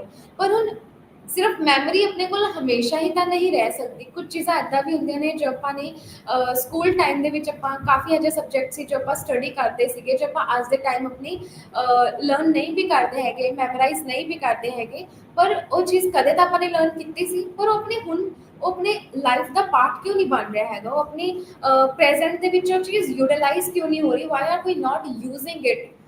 ਉਹ ਮੈਮਰੀ ਨੂੰ ਆਪਣੀ ਹੈਲਪ ਕਿਉਂ ਨਹੀਂ ਕਰ ਰਿਹਾ ਹੈਗਾ ਟੂਵਰਡਸ ਆਰ ਫਿਊਚਰ, ਜਾਂ ਆਪਾਂ ਨੂੰ ਪੂਰੀ ਅੱਜ ਦੇ ਟਾਈਮ ਆਪਾਂ ਨੂੰ ਚੀਜ਼ ਯਾਦ ਕਿਉਂ ਨਹੀਂ ਹੈ। That is because of the forgetting. ਕਿਉਂਕਿ ਜਿਹੜੀ ਚੀਜ਼ ਆਪਾਂ ਭੁੱਲ ਜਾਂਦੇ ਹਾਂ, ਜਿਹੜੀ ਚੀਜ਼ ਆਪਾਂ ਨੂੰ ਆਪਾਂ ਬਾਰ-ਬਾਰ ਜਦੋਂ ਕੋਈ ਚੀਜ਼ ਨੂੰ ਲਰਨ ਨਹੀਂ ਕਰ ਪਾਉਂਦੇ ਹੈਗੇ, ਤਾਂ ਫਿਰ ਆਪਾਂ ਉਸਨੂੰ ਭੁੱਲਣਾ ਸਟਾਰਟ ਕਰ ਦਿੰਦੇ ਹਾਂ, ਉਸ ਚੀਜ਼ ਨੂੰ ਆਪਾਂ ਫੋਰਗੈਟ ਕਰਨਾ ਸਟਾਰਟ ਕਰ ਦਿੰਦੇ ਹਾਂ, ਕਿਉਂਕਿ ਉਹ ਦਿਮਾਗ ਤੋਂ ਆਪਣੀ ਚੀਜ਼ ਸਕਿਪ ਹੋਣੀ ਸਟਾਰਟ ਹੋ ਜਾਂਦੀ ਹੈ। And the moment it starts getting skip, ਫਿਰ ਆਪਣੀ ਮੈਮਰੀ ਦਾ ਪਾਰਟ ਨਹੀਂ ਬਣਦਾ, ਵੀ ਅਨਲਰਨ ਇਟ। ਜਿਵੇਂ ਆਪਾਂ ਨੇ ਇੱਕ ਐਕਸਪੈਰੀਮੈਂਟ ਕੀਤਾ ਸੀਗਾ ਔਨ ਦ ਡੌਗ, ਕਿ ਉਹਨਾਂ ਨੇ ਪਹਿਲਾਂ ਲਰਨ ਕੀਤਾ ਕਿ ਬੈਲ ਰਿੰਗ ਹੋਏਗੀ, ਖਾਣਾ ਆਏਗਾ ਤੇ ਮੈਂ ਖਾਣਾ ਖਾਊਂਗਾ, ਤੇ ਫਿਰ ਜਦੋਂ ਵੀ ਇਹ ਚੀਜ਼ ਹੁੰਦੀ ਰਹੀ ਤਾਂ ਉਹਨੂੰ ਉਹ ਚੀਜ਼ ਮੈਮਰੀ ਵਿੱਚ ਉਹ ਲਰਨ ਹੋਣ ਲੱਗ ਗਈ। ਬਟ ਜਦੋਂ ਉਹਨਾਂ ਨੂੰ ਬੈਲ ਦੀ ਰਿੰਗ ਸੁਣੀ ਬਟ ਖਾਣਾ ਨਹੀਂ ਮਿਲਿਆ, ਤਾਂ ਸੂਨ ਉਸ ਚੀਜ਼ ਉਹਨੇ ਭੁੱਲਣਾ ਸਟਾਰਟ ਕਰਤਾ ਕਿ ਬੈਲ ਵੱਜਿਆ, ਇਟਸ ਅ ਨਾਰਮਲ ਥਿੰਗ, ਕੋਈ ਵੱਡੀ ਗੱਲ ਨਹੀਂ ਹੈ, ਕੋਈ ਸਪੈਸ਼ਲ ਚੀਜ਼ ਨਹੀਂ ਹੈ। ਸੋ ਉਸ ਚੀਜ਼ ਨੂੰ ਉਹਨੇ ਐਸੋਸੀਏਟ ਕਰਨਾ ਬੰਦ ਕਰਤਾ ਜਸਟ ਬਿਕੋਜ਼ ਆਫ ਦੀ ਫੋਰਗੈਟਿੰਗ, ਕਿਉਂਕਿ ਹੁਣ ਉਹ ਭੁੱਲਣ ਲੱਗ ਗਿਆ ਕਿ ਇਹਦੇ ਨਾਲ ਮੈਨੂੰ ਕੋਈ ਫਾਇਦਾ ਹੋ ਵੀ ਰਿਹਾ ਹੈਗਾ ਕਿ ਨਹੀਂ, ਜਿਹੜੀ ਹੁਣ ਤੱਕ ਉਹਦੇ ਲਈ ਇੱਕ ਅਲਰਟ ਜਾਂ ਇੱਕ ਕੌਨਸ਼ੀਅਸ ਚੀਜ਼ ਸੀਗੀ। So that's how our forgetting works. ਜਿਹੜੀ ਚੀਜ਼ ਆਪਾਂ ਬਾਰ-ਬਾਰ ਲਰਨ ਨਹੀਂ ਕਰਦੇ ਹੈਗੇ, ਜਾਂ ਚੀਜ਼ ਜਿਹੜੀ ਆਪਾਂ ਜ਼ਿਆਦਾ ਧਿਆਨ ਨਹੀਂ ਦਿੰਦੇ, ਨਜ਼ਰ ਅੰਦਾਜ਼ ਕਰ ਦਿੰਦੇ ਹਾਂ, ਆਪਣੇ ਸ਼ਾਰਟ ਟਰਮ ਮੈਮਰੀ ਤੋਂ ਬਾਅਦ ਉਹ ਫੇਡ ਹੋਣੀ ਸਟਾਰਟ ਹੋ ਜਾਂਦੀ ਹੈ। So to make us understand this theory, Ebbinghaus gave us a theory of interference। ਉਹਨਾਂ ਨੇ ਇੱਕ ਇੰਟਰਫੇਰੈਂਸ ਦੀ ਥਿਊਰੀ ਕੀਤੀ, ਜਿਸ ਦੇ ਵਿੱਚ ਉਹਨਾਂ ਨੇ retroactive inhibition and proactive inhibition element ਨੂੰ ਇੰਟਰੋਡਿਊਸ ਕੀਤਾ। So retroactive inhibition was related to the past learning, ਜੋ ਚੀਜ਼ ਆਪਾਂ ਨੇ ਪਹਿਲਾਂ ਲਰਨ ਕੀਤੀ ਹੁੰਦੀ ਹੈ, ਠੀਕ ਹੈ। And proactive learning is or forward learning, ਜੋ ਚੀਜ਼ ਆਪਾਂ ਇਸ ਤੋਂ ਬਾਅਦ ਲਰਨ ਕਰਦੇ ਹਾਂ, ਕਿਸੇ ਇੱਕ ਚੀਜ਼ ਦੀ ਮੈਮਰੀ ਤੋਂ ਬਾਅਦ ਜਿਹੜੀ ਇੱਕ ਸੈਕਿੰਡ ਨੰਬਰ ਤੇ ਜਿਹੜੀ ਆਪਾਂ ਮੈਮਰੀ ਨੂੰ ਯਾਦ ਕਰਦੇ ਹਾਂ, ਦੈਟ ਇਜ਼ ਆਰ ਪ੍ਰੋਐਕਟਿਵ ਇਨਹਿਬਿਸ਼ਨ ਔਰ ਪ੍ਰੋਐਕਟਿਵ ਮੈਮਰੀ। So ਜਿਹੜੀ retroactive memory and proactive memory, they are opposite to each other. So he introduced forgetting on the basis of the interference. So theory of interference came in between। interference यानी कोई चीज ਜਿਹੜੀ in between आ जाए किसी learning ਦੇ on the basis of a forgetting theory। so ਜਿਹੜੀ ਚੀਜ਼ interfere ਕਰ ਜਾਂਦੀ ਹੈ ਤੇ ਫਿਰ ਆਪਣੀ memory ਦੇ ਵਿੱਚ ਆਪਣੀ ਕਿੱਦਾਂ hindrance create ਕਰਦੀ ਹੈ। so this theory was on the basis of that। So retroactive ਇਨਹਿਬਿਸ਼ਨ ਦੇ ਵਿੱਚ ਉਹਨਾਂ ਨੇ ਕੀ ਕੀਤਾ, ਸਭ ਤੋਂ ਪਹਿਲਾਂ ਉਹਨਾਂ ਨੇ ਦੋ ਐਕਸਪੈਰੀਮੈਂਟਸ ਕੀਤੇ। one was retroactive inhibition and the second was proactive inhibition। in retroactive inhibition he created two groups, one was control group and the other was experimental group। and for the control group he introduced 10 nonsense labels। List बनाई, एक list का नाम दिता गया list A, and they gave to the participants कि तुसी इसनु learn करना है। They are the 10 nonsense labels, you have to learn it, which will be in consonant, vowel and then again consonant like DOF GON, ਜਿਹਦਾ ਕੋਈ ਮਤਲਬ ਨਹੀਂ ਬਣਦਾ ਹੈਗਾ। ਸੋ ਉਹਨਾਂ ਨੂੰ ਇਹ ਲਰਨ ਕਰਨ ਲਈ ਦਿੱਤਾ ਗਿਆ, and then they ask to rest for 5 minutes, and then you have to like learn that, you have to memorize them, and 5 minutes ਦੀ ਰੈਸਟ ਲੈਣੀ, and then you have to recall it। and in the second experiment what he did was, in experimental settings he gave list B, same words नहीं सीगे but उसदे विच भी one consonant and two consonant and one vowel वाले word सीगे, 10 nonsense labels सीगे, and then he gave them to learn it again कि इसको लर्न करना है। लर्न करन दे लई he gave that 10 words to them, and उस तो बाद after the list B he gave them list C. Now ਉਹਨੂੰ ਲਿਸਟ ਸੀ ਨੂੰ ਦਿੱਤਾ, ਲਰਨ ਕਰਵਾਉਣ ਦੇ ਲਈ 10 ਵਰਡਸ ਨੂੰ ਤੁਸੀਂ ਲਰਨ ਕਰਨਾ ਹੈ and then he gave at the time for rest. ਹੁਣ ਕਿਆ ਹੋਇਆ, ਕਿਉਂਕਿ ਇਹ ਰੈਟਰੋਐਕਟਿਵ ਇਨਹਿਬਿਸ਼ਨ ਦਾ ਪਾਰਟ ਸੀਗਾ, ਹੁਣ ਉਹਨਾਂ ਨੇ ਐਕਸਪੈਰੀਮੈਂਟ ਦੇ ਵਿੱਚ ਕੀ ਕੀਤਾ, now they ask them to recall list B instead of C. ਹੁਣ ਕਿਆ ਹੋਇਆ, ਜਿਹੜੀ ਲਿਸਟ ਸੀ ਸੀਗੀ, ਹੁਣ ਪਹਿਲਾਂ ਲਿਸਟ ਬੀ ਲਰਨ ਕੀਤੀ, ਲਿਸਟ ਸੀ ਲਰਨ ਕੀਤੀ। ਹੁਣ ਉਹਨਾਂ ਨੇ ਕਿਆ ਕਿਹਾ 5 ਮਿੰਟ ਤੋਂ ਬਾਅਦ ਕਿ ਹੁਣ ਤੁਸੀਂ ਲਿਸਟ ਬੀ ਨੂੰ ਯਾਦ ਕਰਕੇ ਸੁਣਾਓ, ਰਿਕਾਲ ਕਰੋ। ਸੋ ਵਾਟ ਹੈਪਨਡ ਹੀਅਰ ਇਜ਼ ਜਿਹੜੀ ਲਿਸਟ ਸੀ ਉਹਨੇ ਇੰਟਰਫੇਰੈਂਸ ਦਾ ਰੋਲ ਪਲੇ ਕੀਤਾ। So that was the interference from list ਸੀ। ਪਹਿਲਾਂ ਲਿਸਟ ਏ ਲਰਨ ਕਰਵਾਈ, ਉਹਨੂੰ ਯਾਦ ਕਰਵਾਇਆ ਕਿ ਲਿਸਟ ਏ ਲਰਨ ਕਰੇਗਾ ਤਾਂ ਲਿਸਟ ਏ ਸੁਣਨ ਨੂੰ ਮਿਲੂਗੀ। ਐਕਸਪੈਰੀਮੈਂਟ ਦੇ ਵਿੱਚ ਕਿਆ ਹੋਇਆ ਕਿ ਲਿਸਟ ਬੀ ਦਿੱਤੀ, ਨੌਨਸੈਂਸ ਲੇਬਲਸ ਲਰਨ ਕੀਤੇ, ਫਿਰ ਲਿਸਟ ਸੀ ਲਰਨ ਕਰਵਾਈ ਗਈ। ਫਿਰ ਦੁਬਾਰਾ ਜਦੋਂ ਪੁੱਛਿਆ ਗਿਆ ਤਾਂ on being asked they said list B ਸੁਣਾਓ। ਲਿਸਟ ਸੀ ਦੀ ਤਾਂ ਕੋਈ ਜ਼ਰੂਰਤ ਹੀ ਨਹੀਂ ਸੀ, list C was only playing the role of the interference. So similarly, in the proactive inhibition, there was again two groups. One was control, other was experimental group. In control group, it was on the basis of list A. List A ਦਿੱਤੀ ਗਈ 10 nonsense labels ਦਿੱਤੇ, 5 minutes ਦਾ time again ਦਿੱਤਾ and list A ਨੂੰ ਦੁਬਾਰਾ recall ਕਰਨ ਲਈ ਕਿਹਾ ਗਿਆ। Now in experimental settings, what happened was they asked them to learn list B with again nonsense labels and then learning of list C. Now what happened was they asked to learn list B, learn list C, and with the gap of 5 minutes they asked to recall list C now. ਹੁਣ ਉਹਨਾਂ ਨੇ ਪਹਿਲਾਂ ਵਾਲੀ ਨੂੰ ਯਾਦ ਕਰਨ ਲਈ ਨਹੀਂ ਕਿਹਾ ਕਿ ਯਾਦ ਕਰਕੇ ਸੁਣਾਓ, ਬਲਕਿ ਸੈਕਿੰਡ ਵਾਲੀ ਨੂੰ ਕਿਹਾ। ਸੋ ਦਿਸ ਵਾਸ ਪ੍ਰੋਐਕਟਿਵ ਇਨਹਿਬਿਸ਼ਨ ਦੀ ਫਾਰਵਰਡ ਲਰਨਿੰਗ। ਜਿਹੜੀ ਚੀਜ਼ ਨੂੰ ਤੁਸੀਂ ਜਸਟ ਤਾਜ਼ਾ ਲਰਨ ਕਰਕੇ ਹਟੇ, ਸਿਰਫ ਉਸ ਨੂੰ ਰਿਕਾਲ ਕਰਨਾ। ਤੇ ਜਿਹੜੀ ਪਹਿਲਾਂ ਵਾਲੀ ਚੀਜ਼ ਸੀਗੀ ਉਹ ਇੰਟਰਫੇਅਰੈਂਸ ਸੀਗੀ, ਉਹ ਵੀ ਲਰਨ ਕਰਨਾ ਪਿਆ, ਸੈਕਿੰਡ ਵਾਲਾ ਵੀ ਲਰਨ ਕਰਨਾ ਪਿਆ, ਪਰ ਜ਼ਰੂਰਤ ਕਿਸ ਦੀ ਪਈ, recall karan di, that was list C. So there was the second theory, trace decay theory. So this theory talks about the trace decay. ਜਦੋਂ ਕੋਈ ਚੀਜ਼ ਨੂੰ ਆਪਾਂ ਬਾਰ-ਬਾਰ ਯਾਦ ਨਹੀਂ ਕਰਦੇ ਹੈਗੇ, ਜਦੋਂ ਉਹੀ ਮੈਮਰੀ ਨੂੰ ਆਪਾਂ ਨੂੰ ਦੁਬਾਰਾ ਯੂਜ਼ ਕਰਨ ਦੀ, ਯੂਟਿਲਾਈਜ਼ ਕਰਨ ਦੀ ਜਦੋਂ ਆਪਣੀ ਲਾਈਫ ਦੇ ਵਿੱਚ ਜ਼ਰੂਰਤ ਨਹੀਂ ਪੈਂਦੀ ਹੈਗੀ, slowly and gradually it takes a place towards the decay. ਉਹ ਚੀਜ਼ ਹੁਣ ਉਹ ਖਤਮ ਹੋਣੀ ਸਟਾਰਟ ਹੋ ਜਾਂਦੀ ਹੈ, ਆਪਾਂ ਉਸ ਚੀਜ਼ ਨੂੰ ਭੁੱਲਣਾ ਸਟਾਰਟ ਕਰ ਜਾਂਦੇ ਹਾਂ ਤੇ ਉਹ ਚੀਜ਼ ਨੂੰ ਆਪਾਂ ਨੂੰ ਐਜ਼ ਅ ਮੈਮਰੀ ਦਾ ਪਾਰਟ ਜ਼ਿਆਦਾ ਨਹੀਂ ਰਹਿੰਦੀ ਹੈਗੀ, ਕਿਉਂਕਿ ਉਹ ਚੀਜ਼ ਹੁਣ ਹੌਲੀ ਆਪਣੇ ਦਿਮਾਗ ਦੇ ਵਿੱਚੋਂ ਵੈਨਿਸ਼ ਹੋਣੀ ਸਟਾਰਟ ਹੋ ਜਾਂਦੀ ਹੈ।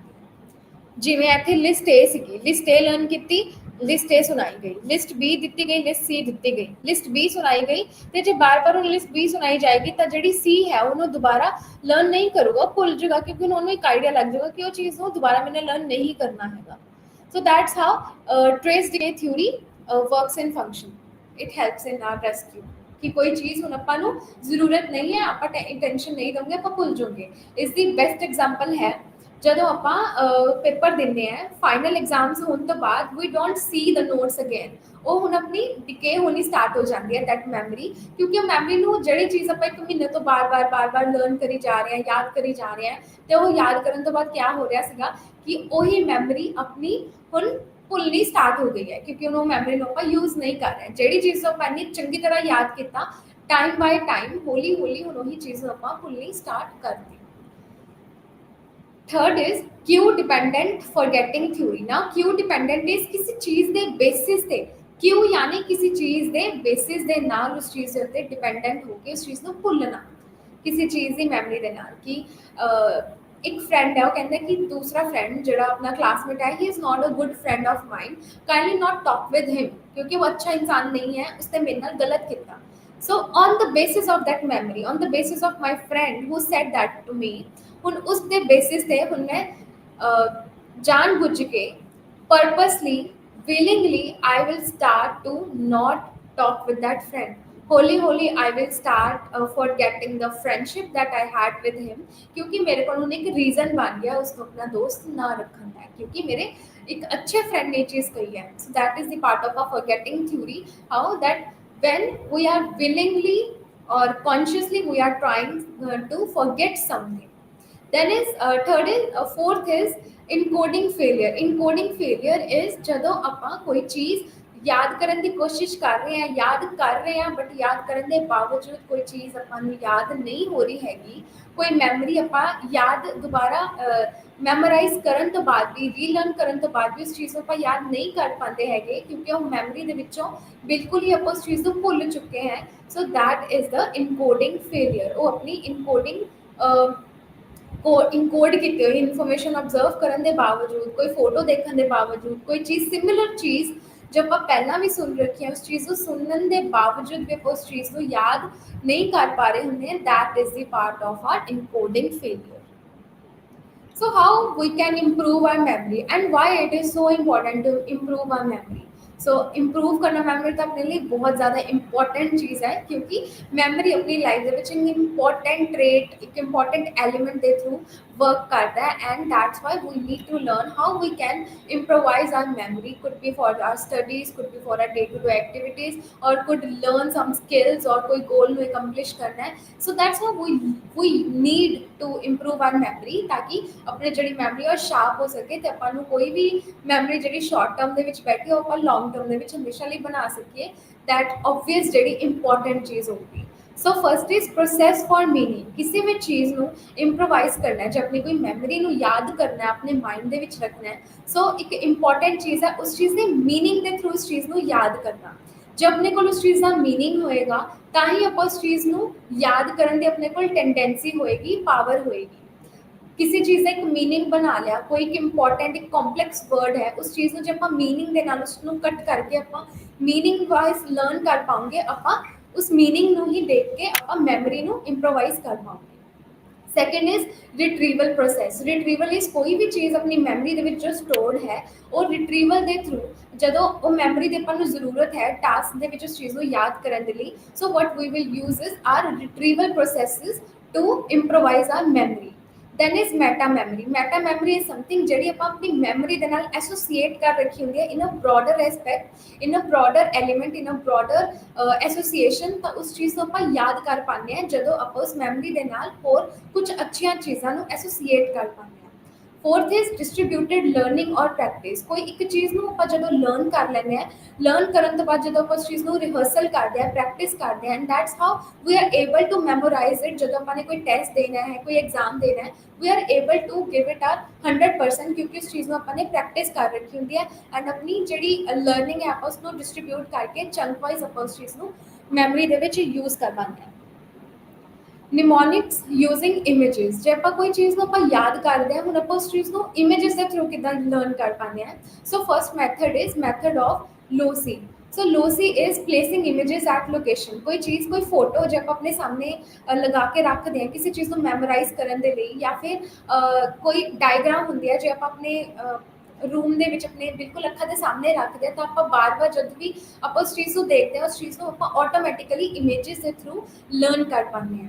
Second is keyword method. Keyword is a short method ਜਿਸ ਦੇ ਨਾਲ ਆਪਾਂ ਕੀ ਐਲੀਮੈਂਟਸ ਦੇ ਥਰੂ ਕਿਸੇ ਵੀ ਮੈਮਰੀ ਨੂੰ ਯਾਦ ਕਰ ਪਾਉਂਦੇ ਹਾਂ।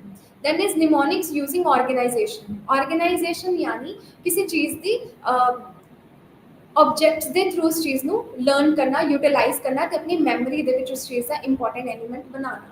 First is chunking. ਚੰਕਿੰਗ ਯਾਨੀ ਕਿਸੇ ਚੀਜ਼ ਨੂੰ ਬਹੁਤ ਵੱਡੇ ਵਰਡਸ ਨੇ, ਇੰਪੋਰਟੈਂਟ ਸਟੇਟਮੈਂਟ ਹੈ ਤਾਂ ਉਸਦੇ ਸਿਰਫ ਫਸਟ ਵਰਡਸ ਨੂੰ, ਇੰਪੋਰਟੈਂਟ ਜਿਹੜੇ ਇਨੀਸ਼ੀਅਲ ਲੈਟਰਸ ਨੇ ਉਸ ਨੂੰ ਸਿਰਫ ਲਰਨ ਕਰਕੇ ਉਸ ਪੂਰੇ ਸਟੇਟਮੈਂਟ ਨੂੰ ਯਾਦ ਕਰਨਾ, ਤਾਂ ਕਿ ਜਦ ਵੀ ਆਪਾਂ ਚੰਕ ਕੀਤੇ ਹੋਏ 5-6 ਲੈਟਰਸ ਨੂੰ ਯਾਦ ਕਰੋਗੇ ਤਾਂ ਆਪਾਂ ਨੂੰ ਆਟੋਮੈਟਿਕਲੀ ਉਸ ਚੀਜ਼ ਦਾ ਪੂਰਾ ਵਰਡ ਯਾਦ ਆ ਜਾਏਗਾ।